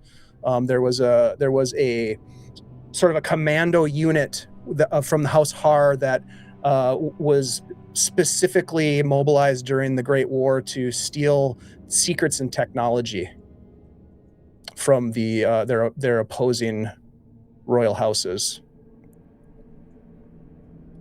Okay. And it certainly does look like there is some sort of a bloody box embedded in its chest, as Huon so eloquently stated earlier. Something to that nature.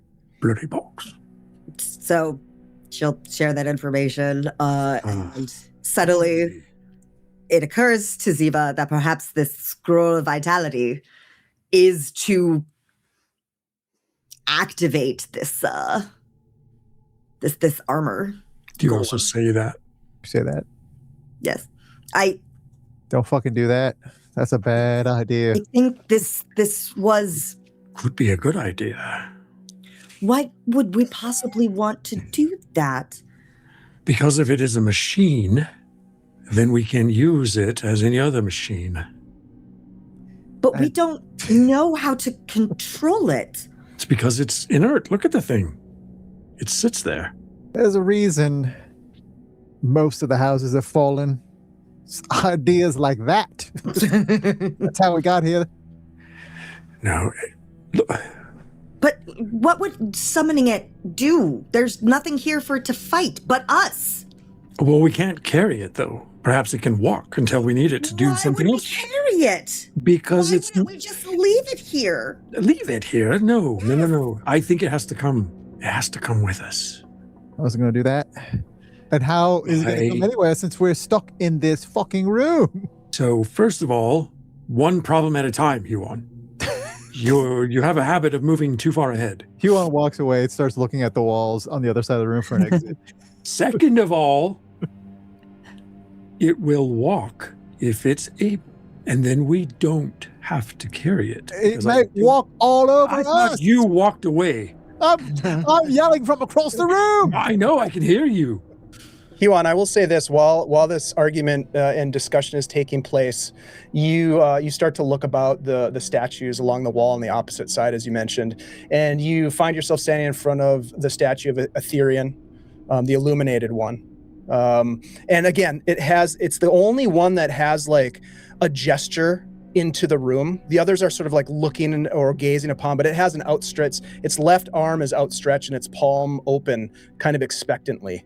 And that sort of triggers some thoughts about is, like, how do we get out of here? That's what you're focused on, it seems like to me. And that is like, this is different than the rest of the things. He's looking for a handout. Typical. Fucking typical. Yeah. It's really a top. I started only a tie. getting it closer to see if I can figure out any sort of mechanism that might activate.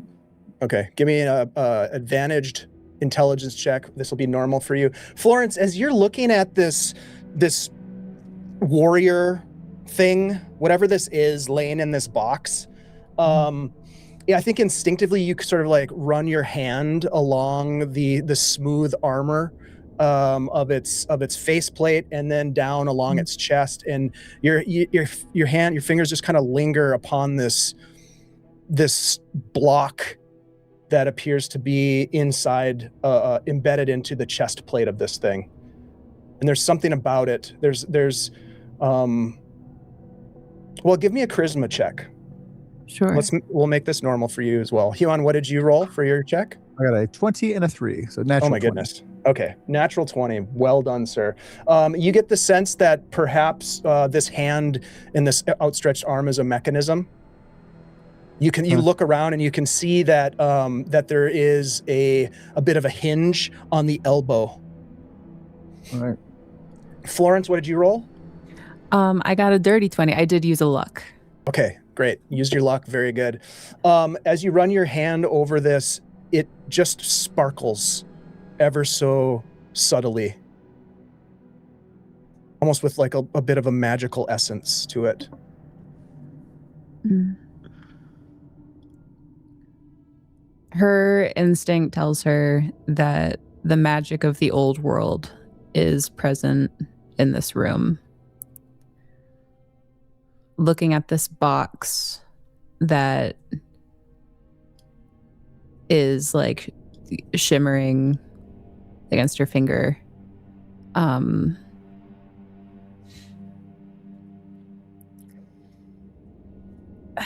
want to like tap into one of her little tricks because I feel like that's what she would do right now.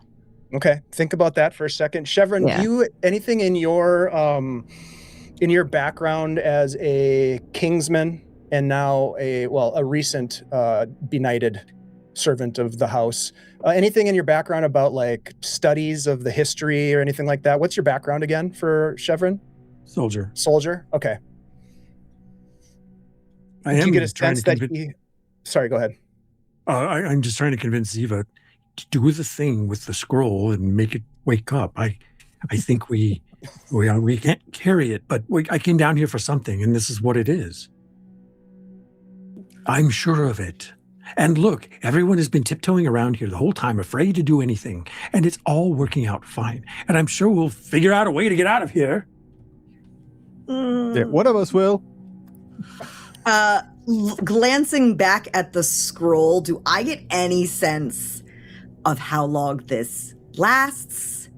Can it be cast multiple times? A scroll is a one and done kind of thing. Yeah. And it is a situation where you'll roll to see if you can successfully cast it. And regardless of that result, the scroll becomes inert afterwards. So there is some risk associated with that. And I will tell you for full transparency, let me just double check this, but the scroll is a tier 2, so you would need a 12 or better on your roll to cast it. Okay. Could Florence pipe up around this time? Absolutely. Her finger kind of leaving the box, she says kind of absentmindedly, I think you only need to take the box.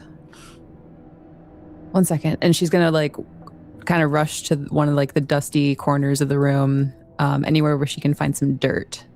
Mm-hmm. She's going to scrape some dirt in her hands. She's going to spit in it until it's a paste. And then she's going to just on one side of her face, just and then grip it in her other hand. And she's going to look at which lines of her hand most of the dirt, mud, paste sticks in, and is going to try to divine an answer from that. Okay. Is this an augury type of thing, or is this is this one of your tricks? And also, thank you, JN3 Storyteller, for the gift subs and the amazing support. Thank you so much for being here with us. Thank you. Yeah, she's casting augury. Okay, let's do it. All right, so an 11 is what you need. Okay. I love this. I'm going to go ahead and use another luck point. All right, yeah, there we go. Luck point. That's a 19 total. Okay, successful. And what is the question you are specifically asking of this particular omen? Will good befall Chevron if he takes the box alone without the suit? Oh, shit. That's an interesting question.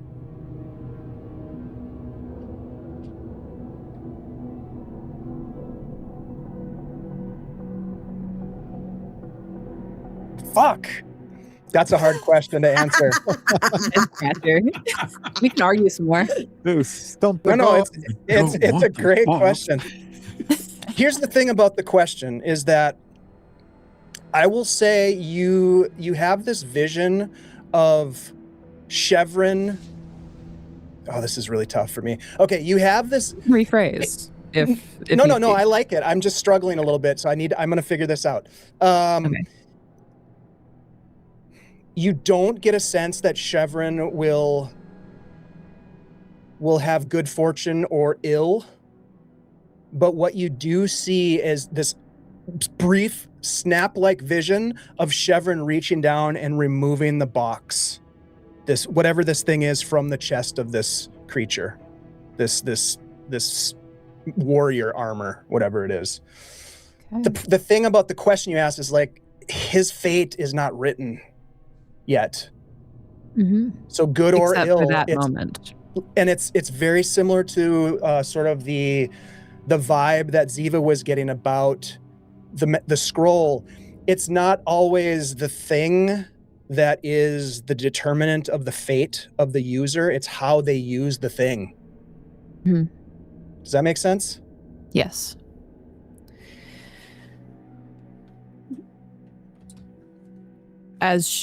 She'll have that vision. She'll come back to the group, face half smeared with mud, and she will look at Chevron with ice cold clarity in her eyes, and she will nod to him. Just the box. What do you mean? Take it. It's all right.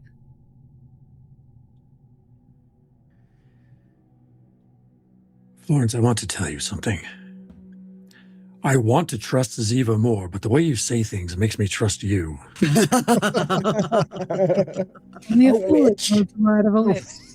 I feel beguiled. Is this trickery, perhaps? Would you believe me if I said no? I probably would. Because Your fate is in your hands, good Sir Knight. And you lead us. I would not lead you astray. Good enough for me. I take the box. Oh no. You reach forward, and as you do, you grip the box with one hand, and you start to pull on it, and it gives a little resistance, and you pull a little bit more, and then you hear this sort of like release mechanism, and you just you pull it up, and sort of like this low, sort of thick, sort of steam just sort of like floats over this warrior, and just sort of like hangs low as you pull this thing out, and it's about the size of a human skull, almost perfectly square, and it appears to have. It's got like an opaque, almost glass around it that you can't quite see the inside of. But Florence, you alone kind of just see this glint, just a sparkle for a moment, and then it's gone. And now you have this device, this box device.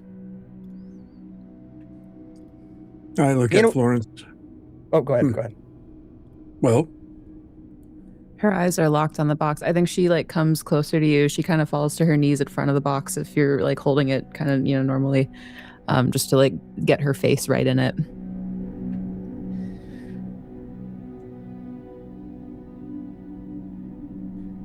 Like eyes. What? What's that? It's like something I saw once. Whatever it is.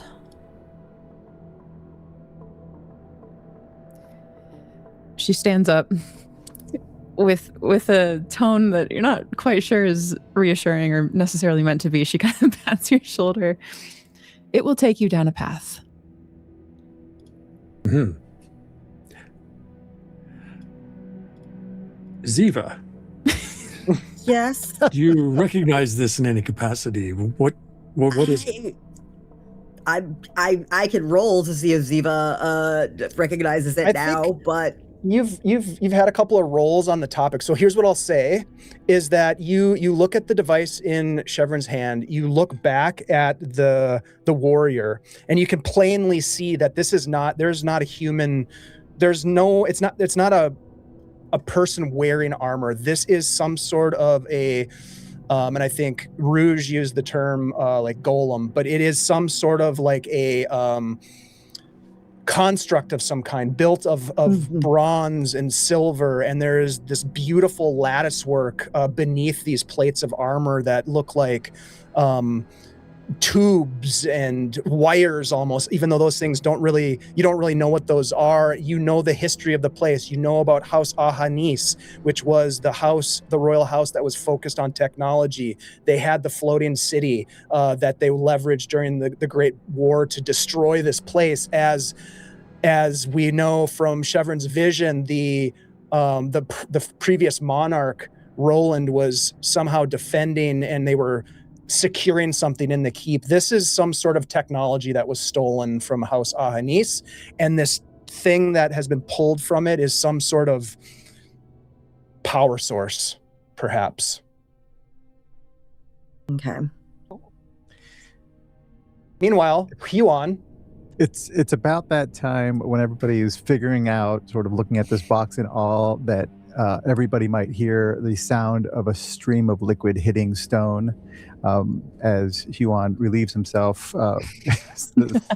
Sorry, nature cold. And he's peeing on the whatever that noble is on the wall there that's embedded in the wall. He's peeing on that. Erythrion. Yep. Yeah, peeing on him. Yeah. Not a noble, but a god. But yes, you're peeing on God. Yep, even better. And then once he's done, he's like, "Are we done with over there? I might have found a way out." Good timing. Sash back on, Beulah back around. Fascinating stuff, truly. Least of all the smell. It's just a bit piss. Well, All right, it is time to get out of so here. what are you going to do to get them out of here? Yeah, I really need to be drinking more water. I go over to the hand. That's the only one thing I found, right? Mm-hmm. Is this mechanism. Right. Well, this is either a trap or the way out. We ready? Oh, I'll stay back here while you check it out. I hit it. Yep. You pull on the arm and it hinges downward. The statues that appeared when you approached the dais, you hear the sound, the mechanical sound of them being sort of retrieved back into the floor of this chamber. And once they are sealed, you look down and it's uncanny. You can't really see where the openings were, but you look back across the door and it's Good work. and opens Just back up. Yeah. What I don't understand is why the statues of the nobles are the ones that are concealed. Why would they hide this?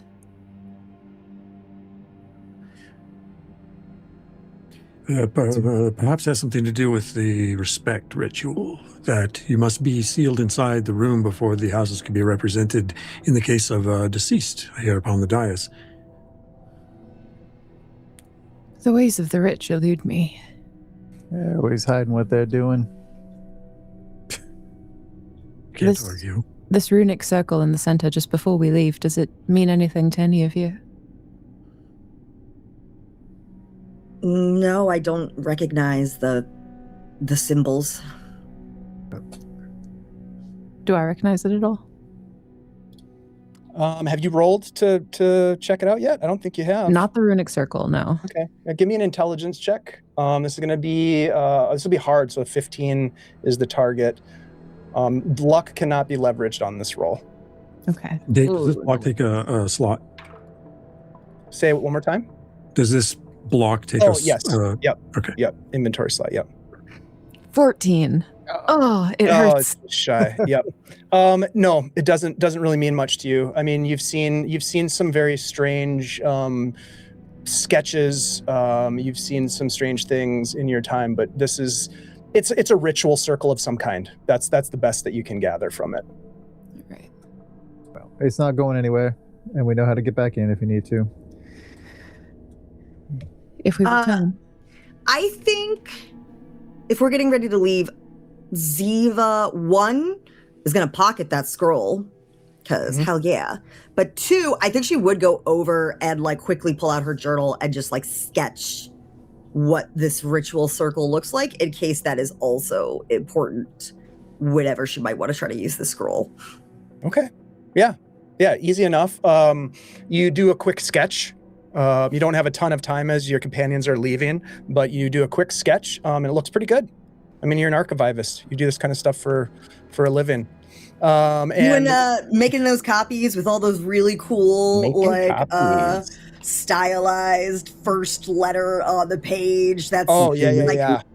Cats doing jobs and shit. Cats in situations. That's Eva's favorite thing to put into her little ornate letters. I love it. One by one, you exit this chamber, and once you have done so, the last of you passing beyond the threshold, the door closes again and sort of disappears into the wall.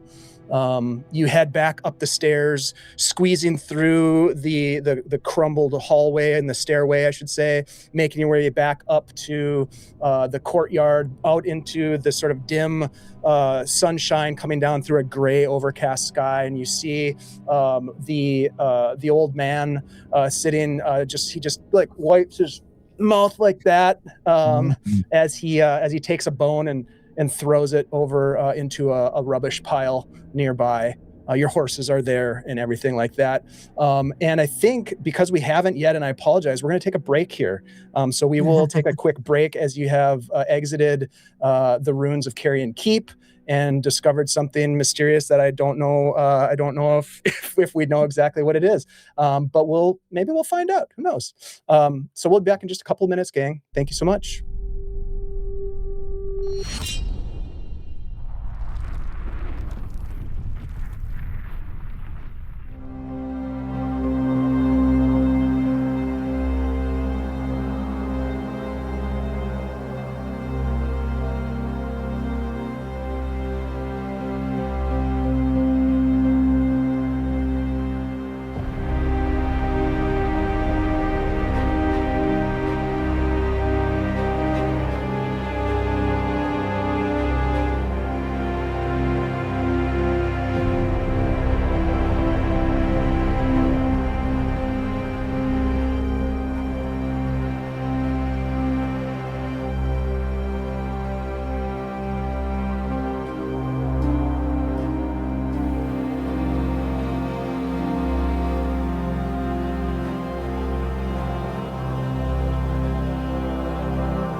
And as we get back to the story here, I would like us to find ourselves exiting the darkness of the ruins of Carrion Keep. You find the old hermit cannibal wiping his face, throwing a spent bone into the refuse heap. Your horses are where you left them as you mount up, each of you readying yourself to depart. Ziva, you look over and see the man just sort of like look up in your direction as you start to make your way past him. Ziva will actually, she will not have mounted her horse. She will have been walking her horse as they approach. You seem to indicate that you do this not by choice, but because you have no other way to feed yourself. Yes? Very intuitive, Miss Priest. Very well. And she will reach into her saddlebag and pull out 5 gold and shove it at him and be like, don't, just get real food, and just shove 5 gold at him and then like mount her horse and go to follow everybody else. I just had in my mind, for some reason, I just had Ziva sort of like just throwing the 5 crowns down like at his feet, or like where he sits on the ground, just like throwing it at him kind of. Or do you hand it to him? She like sort of thrusts her hand forward in a fist and like drops it. In theory, hopefully he's got like, she's not trying to literally throw it at her feet. As disgusted as she is by this man, she is trying to be like, if you want to change the world, you have to do things to change the world. So she is trying to like hope that this will be a catalyst so this man will never, ever do this again. So she's not trying to be like cruel about it per se. Okay, fair enough. Yeah, he doesn't say anything to you, but he reaches out and quickly pulls the gold, the golden crowns to himself, and just kind of like gives you a gesture, a sort of a bow of deference. And he just kind of says under his breath, "Praise be." I think as Chevron's riding away, I do pause for a moment. I turn back on my saddle and I say, a question, Beggar. Have you seen a darkness across the land in your travels? There is darkness everywhere. No, literally a darkness. An uncanny darkness. I have not, Sir Knight.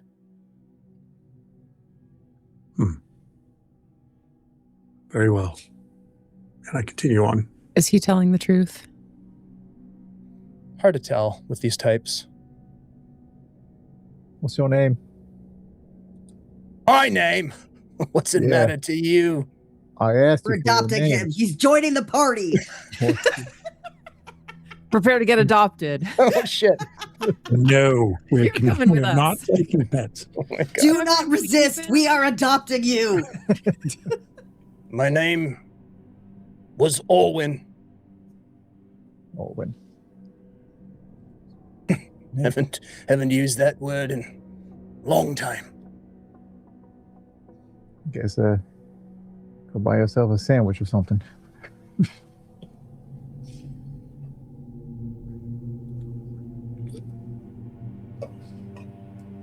Fellows? He makes no response as you, Ziva, walk away mounting your horse, and the 4 of you ride out of Carrion Keep. Oh, better yet, if you make it into the city, go to the castle. Go get some grub there. Tell them Sir Chevron sent you. Do not use my name in your mouth, Huon. Enough of that. Tell you and Chevron are fast friends. Hey, you want to help the underprivileged? Chevron absolutely vouches for you. I stop riding and I put my hand on my hip and I look back at everyone else. Ziva does You're not, to be fair, Ziva does not say that. Ziva takes this seriously, so Oh, Ziva good, would not because make I would have these said, jokes. you're all going to die in the darkness. I pat him as I ride by. Pat Chevron's shoulder as I ride by. Be the change you want to see, right?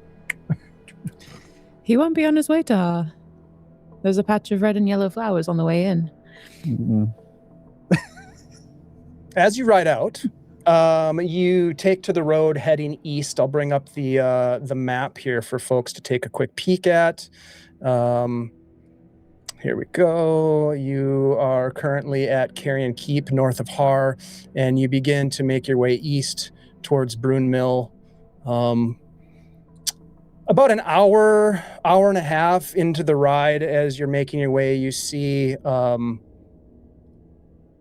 what appears to be the remains of a rundown, broken wagon off to the side. Taking a quick look at it, there's no indication of any remaining goods that were left with it, or what it had been carrying. There doesn't appear to be any sign of any recent sort of scattering. It looks like it's been here for some time. Some of the grass has kind of grown up through it, but it just looks kind of like a recent relic of some accident that happened on the road here. You continue heading east along this road, and eventually you can see that the road begins to narrow as you're kind of climbing. It's just a gradual climb through this northern extent of the Vales of Har. Tall grass kind of gives way to thin little wisps and stands of sort of gnarled trees, oaks and willows that follow little drainages. You can see the broken remnants of aqueducts that once carried water from the river that flows to the south of the road to agricultural fields within this area. And eventually, as you're passing through this narrowing of the road and climbing through this terrain, Chevron, at the lead of your party on horseback, you can see up ahead that there are figures on the side of the road. 4 figures. And as you're approaching, maybe slowing to a bit of a saunter atop the horses, you can see that they wear weathered tabards, bearing a sigil. Ziva, as you come up behind Chevron and look upon these individuals, you can see the sigil of Glavoon upon their breast. And they stand on the side of the road, 3 of them. And you do your assessment, Huon, as you normally do when you see, the law enforcement types or those bearing marks, and pretty much anybody. And you can see that their armor is kind of patched, mismatched. They're wearing leather armor. You can see they've got hard faces that look as though they've been the recipients of routine violence over the course of their lives, broken noses and that sort of thing. Along the roadside, as you continue to meet them as they're standing off to the side of the road, there is visible down in like a little bit of a gully, 3 individuals that are on the ground. A man, a woman, and a child. They are sitting on the ground with their eyes looking down, not giving any acknowledgement that you're there. You can see they're covered in dust. They look like paupers, perhaps, of some kind. And one of the individuals who, Ziva, you would maybe recognize as wardens, Road Wardens of Brunmiil. One of them kind of stands close to these 3 individuals that are sitting at his feet. And as you pass by Huon, you hear the faint click of a mechanism off to the other side of the road as your companions are sort of like gazing upon these 3 individuals. And you look over and you can see just off the way, maybe 20 to 30 feet off the road, another individual with a heavy crossbow that's just kind of standing there. Not with it aimed, but certainly readied. Good day, travelers, one of them says. I ring my horse to stop. Ah, sir. What have you here? I dismount. Vagrants and criminals. Nothing more. Up from The Har, child? are you? Yes, it should be obvious. The child is a criminal? A lot of them, yes, of course. Florence is approaching them, the family on the ground. Easy there, miss. And one of the men steps in front of you. Now. Don't want to mess with these ones. Caution, Florence, caution. What's their crime? Bad decisions. Debt. Being poor is what you mean. Well, borrowing money and not paying it back is a crime, as far as I understand, still in these lands, is it not, sir? Knight? Breaking the law is a crime. It is still upheld in this part. Indeed it is. And you are all bona fide wardens of Brunmiil? Yes, we are, sir.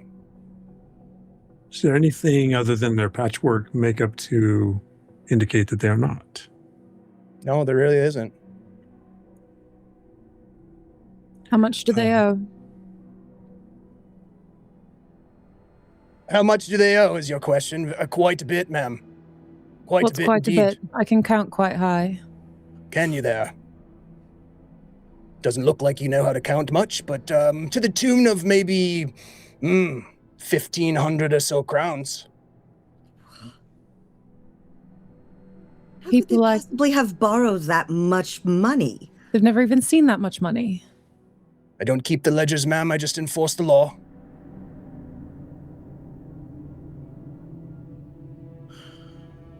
I'm sure you have better things to do, Sir Knight, than to waylay yourselves with this matter.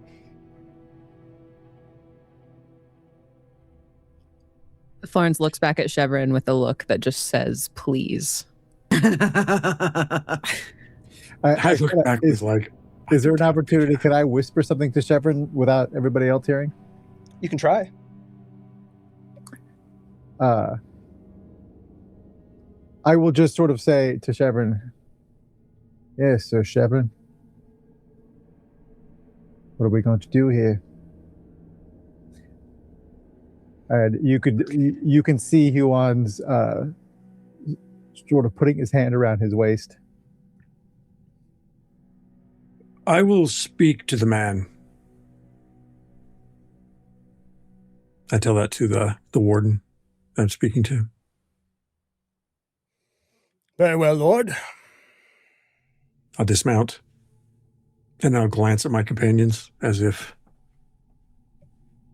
to have my back. And I will approach you said it's like a depression on the side of the road? I think before Chevron actually walks away, Ziva will like dismount and just sort of come and pitch her voice low, like come walk over to him and pitch her voice low enough so he can hear and they can't, of just like, be very careful. The Lavoons, while they may not be the most savory of leaders, they do control this region, and if we are to get anywhere here, we cannot upset them right out of the gate. They will not forgive. Thank you, Ziva. And then she'll just like step back and let him. I'm going to go stand before the family. You there, man. You owe these people money, as they say. The downtrodden man looks not at you, but his head raises, and you can tell he's kind of looking at your boots, looking at your feet, very submissive to your presence.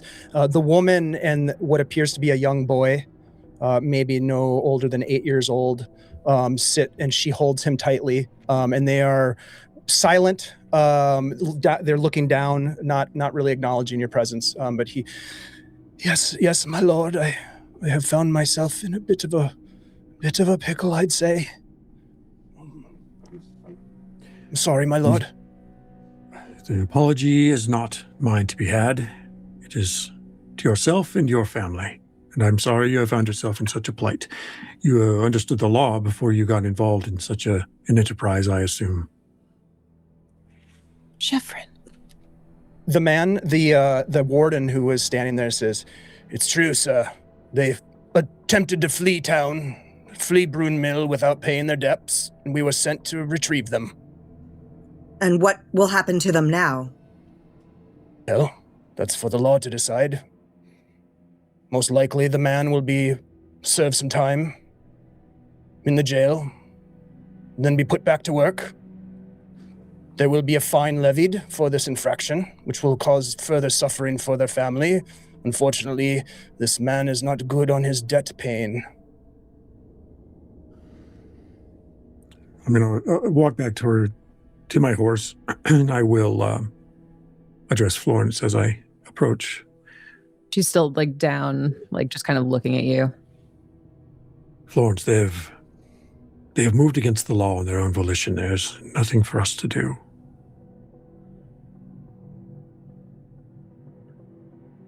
May I at least give the child a piece of candy? She kind of says aloud to Shevrin and to the wardens behind them. I'll just make a small acknowledgement and get back on my horse. The leader of this group of wardens sort of like bows to you. "Of course, milady. Very kind of you." She will approach and she will kneel in front of the woman and the child. And she'll reach into her component pouch and she will pull out a piece of licorice. She's had this for a very long time. She was saving it for something special. And she'll place it in the child's hands and say to the mother. You have to like pry the hand open almost to like place it in their hand. Go ahead. She does so abundantly gently, though her hands are calloused and rough, with as much gentleness as she can manage, with her weird spindly fingers that are just starting to go black at the tips. And she'll say to the mother, "Hope is a very powerful thing. May it lead you true." As you begin to pull away from her, hand darts out and grabs your wrist and squeezes it tightly. Mm-hmm. And then she releases. And she doesn't look at you, but she raises her head and says, "Thank you, milady." I only wish I could offer more. We will do what we can. And she'll stand and go back to the horse and mount it.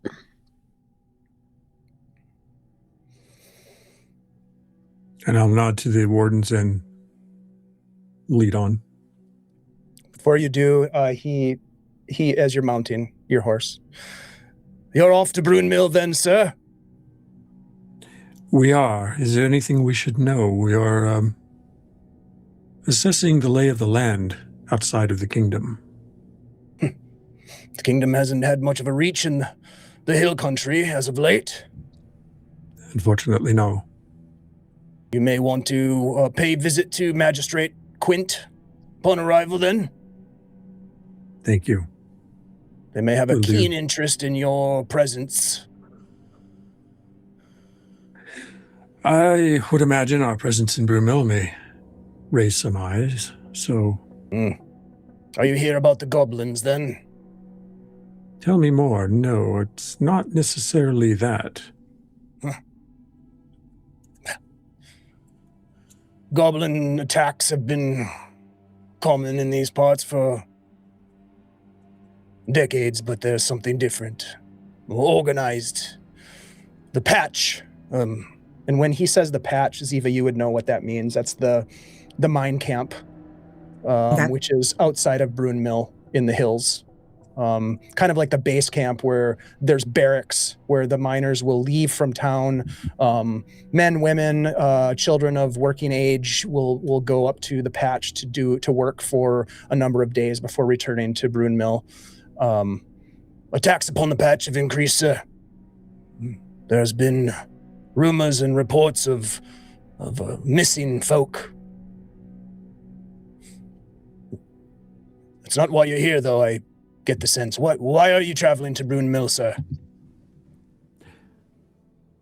Allow me to ask you a question. Has there been reports of any strange phenomenon upon the land outside of this organized goblin insurgents?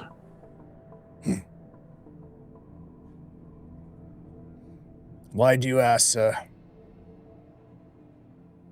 Because I have heard some inkling that there may be. Reports have reached as far as the capital, then, is that it? The crazy ramblings of a insane dwarf? You think that's all it is? Perhaps.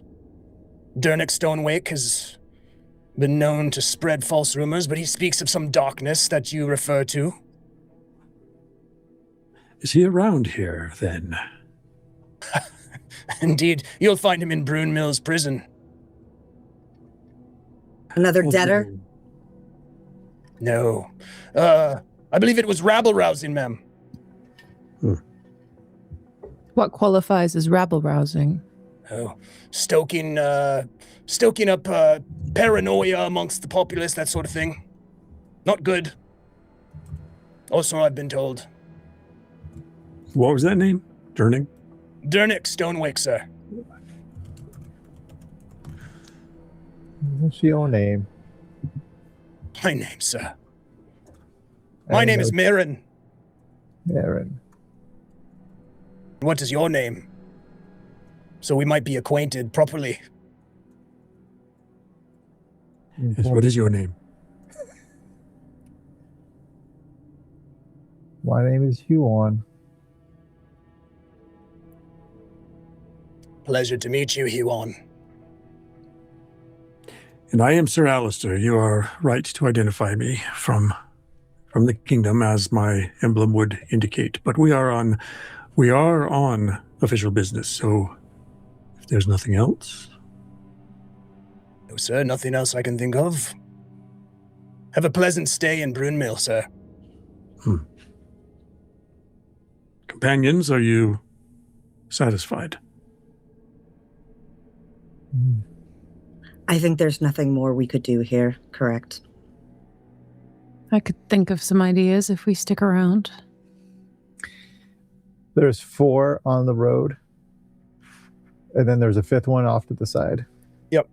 What's the landscape itself is fairly sort of rolling hills, grassland type thing? Grassland with some scrubby oak trees scattered about, but generally open. Is the guy with the crossbow on higher ground, I take it? Yes. Okay. He is in a very strategic position. Yeah. And how did they get here, and how are they bringing the prisoners back anywhere? They look to be on foot. On foot. Best you can tell. Huh. Right.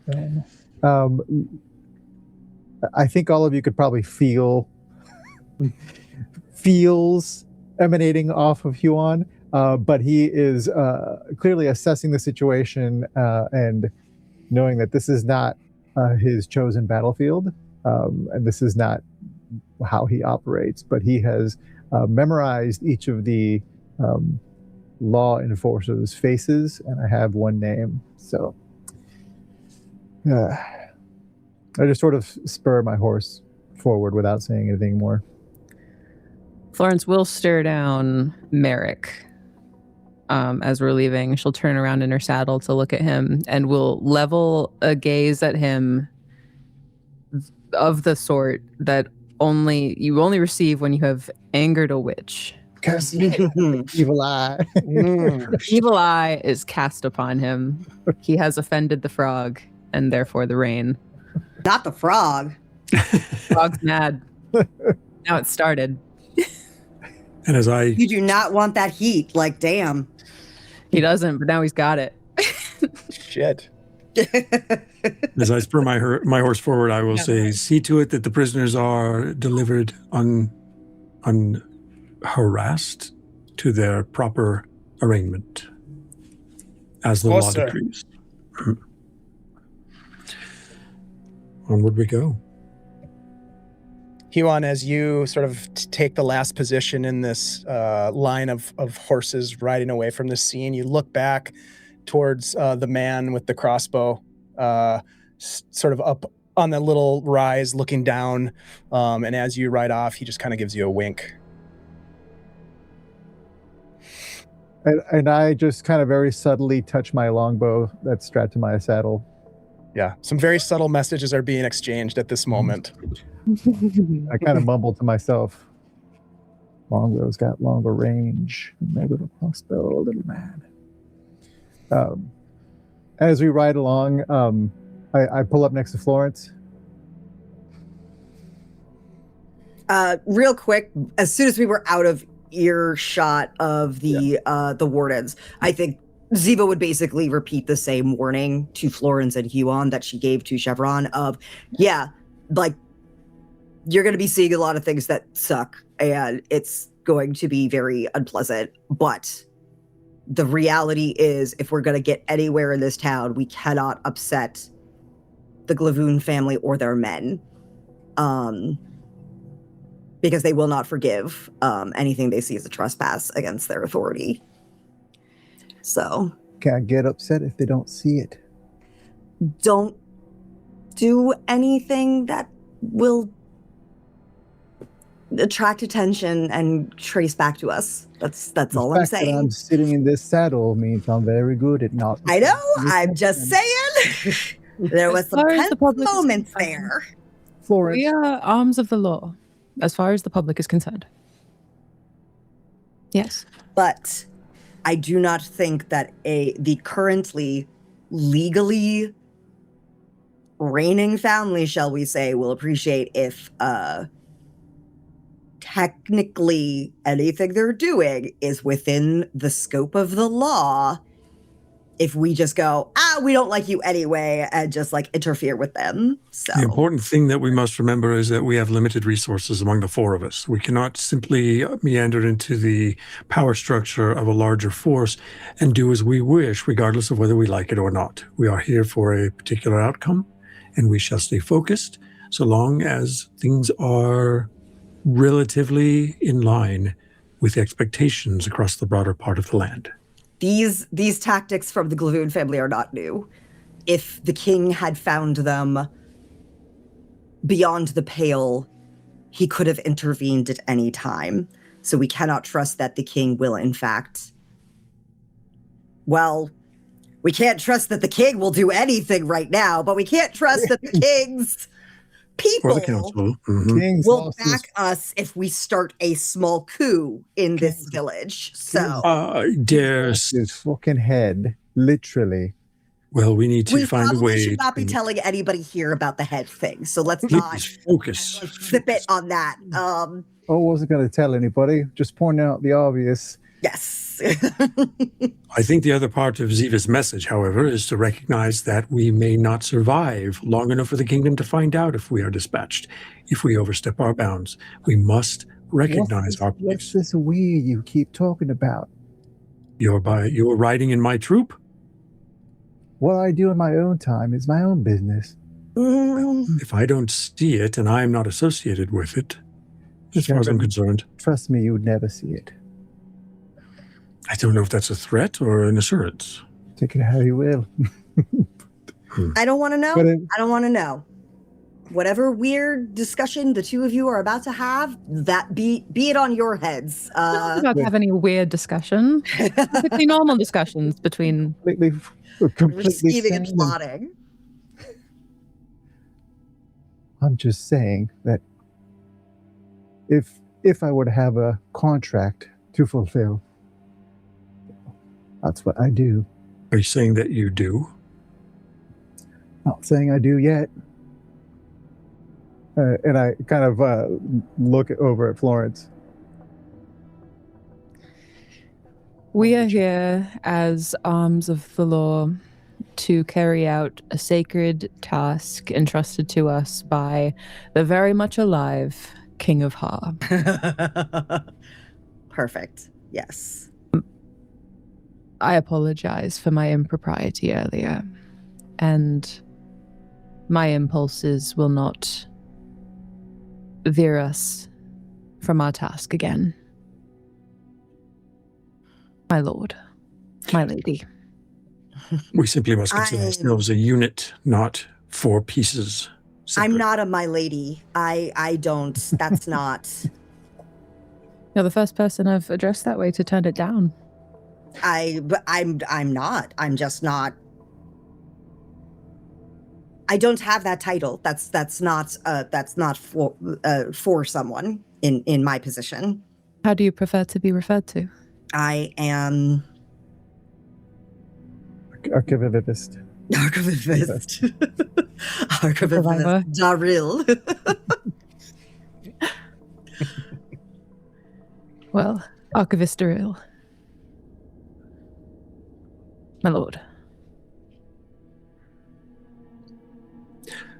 I just want to follow up by saying that I do think that it is important for. I take it as a burden of responsibility to keep you all, or at least you, Florence and Ziva,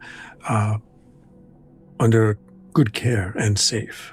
Huon can take care of himself, as he continually reminds me. The Shadowdark. To be clear, have you 3 faced it before?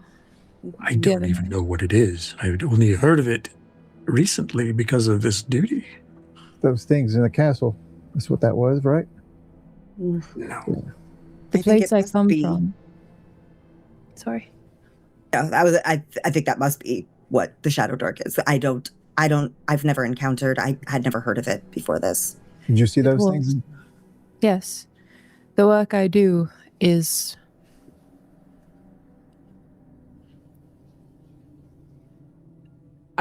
we could say adjacent. But I think that something all 3 of you perhaps might need to understand is that this journey is not a single road that outstretches in front of us. We're not going from point A to point B to investigate and find one answer and then head to the next linear destination and find something else. It is going to ask things of us. That is what the Shadowdark does. This is the first time I'm hearing about it. We haven't had a chance to talk much. Yes, I have encountered it before. I'm quite familiar. And it is more than a thing that settles over the land. It's something in me. It's something in all of you. You're suggesting my dreams and visions are Shadowdark? Only you can say that. Then I say no. Then say no. But things that seem at first unrelated to the task ahead, things that seem roundabout or unintuitive or opposed to our goal, may in fact carry us closer. That is the way of what lies ahead. There is no way. And when we're in the woods, surrounded by shadow,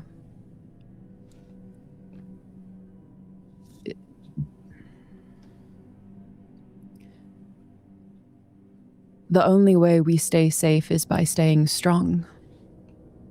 That will require us to do the things that make us feel strong.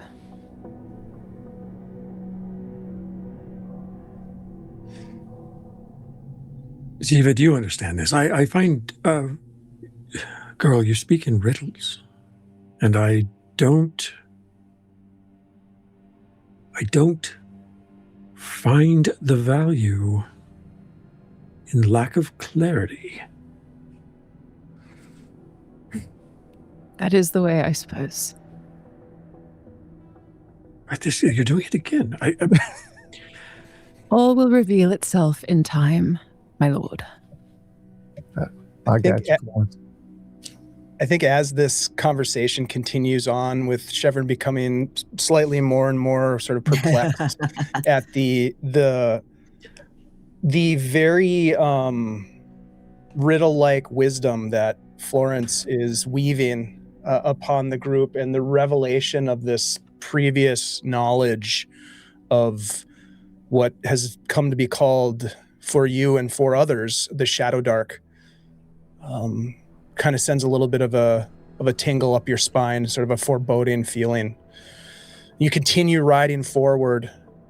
The road continues to climb the gentle rise. You start to see the first glimpses of the outskirts of the village of Brunmiil, a small town, maybe 500 or so living there. There is this sort of vision and view, I should say, of as you pass tired farmers who seem kind of like hunched over plows. There's beasts of burden that grunt under the weight of some freshly turned soil. The last of the harvest being collected before the cold of the Nyssathra winter descends upon the land. You can see through this gray sky, this backdrop of this mountain range that stands relatively tall, the Kausauer Spine, it's called, that runs down the central part of Nyssathra. And this small town starts to come into view. It seems tidy as you approach, perhaps not unlike it looked, Ziva, when you left it last. And certainly some of the things that were said by the wardens rang familiar to you. The streets are quiet. There are neat little homes that all look the same, generally with some little variations of decoration, but almost like they were built in quick fashion to house those that would work the mines. A company town, if you will, with things provided for those who would work here. There are low smokestacks or chimneys that come off and smoke that's rising from it's midday. Oh, actually, this would be, given the journey, this is coming into the late in the day. So the sun is starting to set. Darkness is starting to descend. You don't see any immediate threats as you ride into town, but people are quiet. There's no greetings to you as you enter into the town center. You can see that there are 5 carpenters that are putting their tools, gathering themselves in their tools. You can see a freshly constructed gallows has been put up in the town center. And they give you sort of a weary glance as they gather their tools and begin to walk off towards their homes, wherever those might be. As you find yourselves in the center of town in Brunmiil in the late hours of the day, not quite dark yet, but certainly twilight is beginning to descend. It's cold. You're a little bit higher elevation. You can feel sort of that cold air kind of blowing off the mountains into this town. We're going to wrap up tonight's session. I'd like to go around to each of you and just kind of get a sense of what you're feeling in this moment as you enter into this town, and what your intention might be. We'll pick up here with you having a conversation next time on what you want to do next, but just to kind of get a little bit of a glimpse of what your character is thinking right now in terms of motivation upon this place. And I'd like to start with Chevron. Chevron is feeling right, but probably about 90% on point. And the 10% that has him thrown off a little bit is Florence's mysticism, Huon's shiftiness, and in some cases maybe Ziva's uncertainty. But he is also seen in Ziva certainty in regard to this location. Also the timidity of the group, where Chevron just followed boldly forward and it all worked out fine, has reassured him in his confidence, and he feels like everything is going just fine, as expected. Okay. All right, let's go next to Huon. Huon is He's pissed, but he is not trying not to show it, and he is biding his time. And he is getting a lay of the land. He's trying to find out or see if he can figure out what the complement of law enforcement is in this town, where the rich person lives, where the person in charge lives. And that's what he is spending his time quietly doing as we ride to our destination, which I'm not exactly sure where that would be. If we're going to go see the boss of this town, then maybe that'll make things easier. But he is definitely in a new element where he is used to having a contract and a target and a very clean cut mission. He is finding himself in a place where he is willing to do his work for free. And he is not leaving this town without spilling some blood. And that is about as concrete as he's gotten so far. All right, thank you for that. We'll go next to Florence. Florence, now in this moment sitting on her horse, is very aware of how out of turn she has just spoken to her legal betters, and how much of herself that she has just revealed. And so is kind of trying to take the rising panic of that and direct it instead towards anticipating a conversation about with Huon about what we're going to do about what we just saw. Because it seems like we locked eyes, there was a moment. And so she's kind of looking around, taking in the guards, taking in like the streets, and is imagining marching back to that place and doing some things that legally she doesn't need to discuss unless there's a lawyer present. Her mind is not on the mission at all. Okay, understood. Florence pleads the fifth. Boy, she sure spoke a good game, though, to Chevron and Ziva earlier, didn't she? Let's go finally over to Ziva. So for Ziva, like all of that anger and just like that righteous fury that like the other people in the group might be feeling right now, for Ziva, it's hardened. She's not seeing this for the first time. She grew up in this town.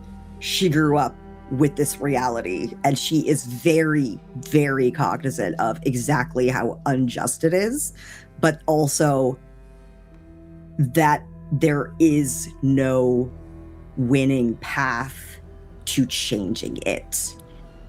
And that was the real reason she left, and chose to join the Order rather than continue to sit here and watch this happen.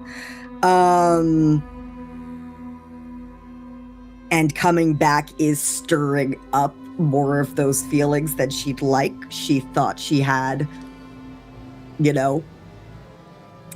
turned herself over fully to faith in the gods, and we are their, representatives here on Earth. It's up to us to make change, but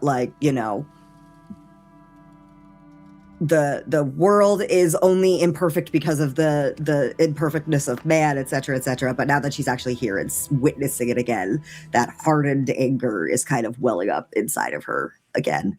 But I think also one of her goals, as soon as it is practical, she's gonna actually try to ditch the group to go find her brother. She does not want the rest of them there to meet him at first, because I think she's not entirely sure what kind of reception she's going to receive, since, again, they have not been the most in touch. Because, surprise viewers, Ziva grew up in this town and has family here still. Huzzah! And I think one thing that I wanted to mention that I forgot to mention is when you had that encounter with the Road Wardens, there was a moment for Ziva where like you felt this pit in your stomach where you looked down at these people sitting in the ditch with their heads down, and you for a moment you thought of your brother and had a kind of that flash of that panic. And that, you guys are beautiful. I was real scared for a second there when you talked about this family sitting on the side of the road, that it was going to be her brother, her sister-in-law, her niece, her nephew, and you were just gonna like hardcore as soon as we walk into this town be like, oh, what are you gonna do? You gonna let them kill your family? Oh, I'm not that cruel. Come on. We'll do that next time. You are. Thank you so much, you guys, for that beautiful sort of synopsis of where your characters are at here as we come to a close on our third session. Your beautiful role playing tonight, it really filled me up, and I'm really excited about what's to come, because there's some really strong emotions that are starting to surface, and it's going to be interesting to see how those are resolved. So thank you for that. And thank you to the amazing folks that have been hanging out in the chat with us, the generosity, the support that you've given us. We really appreciate it. It's really fun to have you here with us along the way. And thank you for donating to help some of these successful roles that help to reveal some really interesting information. So thank you for all that great support. We really appreciate you all. Let's go around the table here and say some goodbyes. Rouge, let's go ahead and start with you tonight. Sure. Hello, I am Rouge. I have been Ziva Darrell. And when I'm not here at Guild Superior, I'm really not doing anything at the moment, but you can find my previous work by either looking up my band, Misbehaving Maidens, which was an adult comedy a cappella band. So it's not safe for work, and I've given you that warning now in case you go looking, but we are available on pretty much any streaming platform you normally listen to your music on. You can also find my other gaming history if you go check out Live from the Apocalypse, especially the one like podcast game that they have up for streaming, Cryptic Community College, which is one of the games that I have been part of. But there have been a few others, and they have their games also on YouTube if you want to go find past things I've been part of. So that's it for me. Hell yeah. Thank you so much, Rouge. I'm also gonna point out that Rouge has been in some other games with us. You were in one of my birthday Morkborg games that Ty ran a couple of years ago. Two of them. Okay, and then also I think you were in. I think we were in a Shadowrun game together. Anyways, really, really glad that you were available for this game, and that I'm super glad it worked out. It's great coming back. Your time for this. Thank you so much. Let's jump next over to Grace. Grace, again, thank you so much for being part of this as well. So glad you were available to do this, and we're excited and interested to do it. I love what you're doing with Florence. Oh, super pleased to be here. I'm having so much fun with the character. Breaking news, everyone. My boyfriend did tell me during our bio break that this is the best actual play he's ever seen. Whoa. Okay. Thank you very kindly. That was very nice. But that's a very good boyfriend. He's exactly. Water earlier. We're gonna make soup after this. I'm very excited. Definitely not biased at all. But hey, follow Trollord Games online. Make me look like a good social media manager, please. Yeah. Yes, you're doing your job tonight. That's right. Thank you so much, Grace. Let's jump next over to Dungeon Mr. Ty. Heyo, Dungeon Mr. Ty, Adventure Sling Productions, creators of Neo Varden and the Fortunes D4 system. I happen to have, oh, look, there it is right there. Logo by Jose Ortiz, as well as art aplenty on the inside and art to come. As we are producing our first full-length module. That's an old term for those of you who don't know what that means. It's an adventure. Hopefully this spring. There are also two podcasts at the adventuresling.com website. You can hear interviews that we've had with a variety of people in the TTRPG industry. There is also a dramatic solo play 9-episode series that I started and then converted to producing the Young Colossus 21 episode live stream as a podcast from last year here at Guild Superior. If you didn't catch that or you want to relive it, I have so much fun producing those because I get to listen again and be reminded of all the excellent adventures that we had there. Mm-hmm. I will be running a 4-shot New of Arden on Wednesdays in February, all 4 Wednesdays of that month, called The Engraved Calf at Folk and Myth. And then pretty much from there, it's off to Gary Con, and then we come back for some more stuff here and elsewhere to be announced. So thanks for having me. That's a little bit of what's going on around here. Yeah, a little bit of a lot. So there's, as you can imagine, Ty is very, very busy, and we're glad that you're able to spend a lot of time with us. I love playing games with you, man. And last but certainly not least, the amazing creative man, awesome dude, Jose Ortiz. Just really appreciate you being part of this as well. What a great table, Jose. It's so nice to have you here. Hey man, it's so nice to be here. This is a fantastic cast, really juicy stuff going on, and I appreciate your world, and thanks for running us, and thanks for doing all the stuff behind the scenes. When I am not playing Huon the Murderer Scoundrel, I am doing art and more art for various projects, mainly the Realms Bound project, which you can click on the link on the little sidebar there and sign up for the newsletter, get some updates. That is a collaboration with Ed Greenwood, where we are visiting the Forgotten Realms, different regions of Forgotten Realms, for the next foreseeable future. Every year coming out with 4 books, which I am doing some writing in and doing a lot of illustration for. And so, yeah, that's keeping me very busy, as well as doing some art for the aforementioned module for New of Arden. Doing some art for that. So that's exciting. And yeah, that's what I will be doing until next Tuesday. Awesome. Jose, you're also very busy, and really appreciate your time spent here with us, and the amazing art that you were able to do for the characters, which was totally unexpected. The commissioned work that you did for the logo. And the beauty is that when we have folks in the chat that support us through the bits and the subscriptions and that kind of stuff, we get to turn around and like make things cooler by hiring people like Jose to like do awesome artwork for us and things like that. So it's all part of the family, and good way to support each other and the creative folks that are part of this awesome community that I just feel amazingly privileged to be part of. So thank you for that.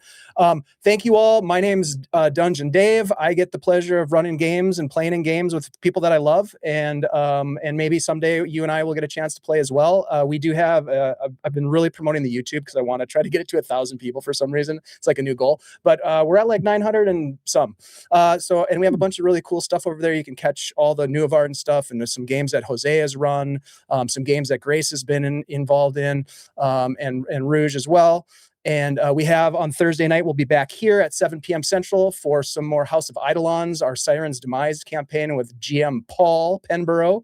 And then in 2 weeks, we'll be back with some more Things from the Flood with Alan Henry and the New Zealand Guild Superior crew playing that amazing game, which is super fun too. So lots coming. We've got more New of Arden coming. We've got some superhero games coming. We've got all kinds of stuff coming up. Some Morkborg one-shot for my birthday. All kinds of good stuff. And we hope that you'll hang out and join us. So thank you very much. Stick around. We're going to raid into somebody. I'll get that going. But yeah, thank you so much for being with us. We'll see you on Thursday.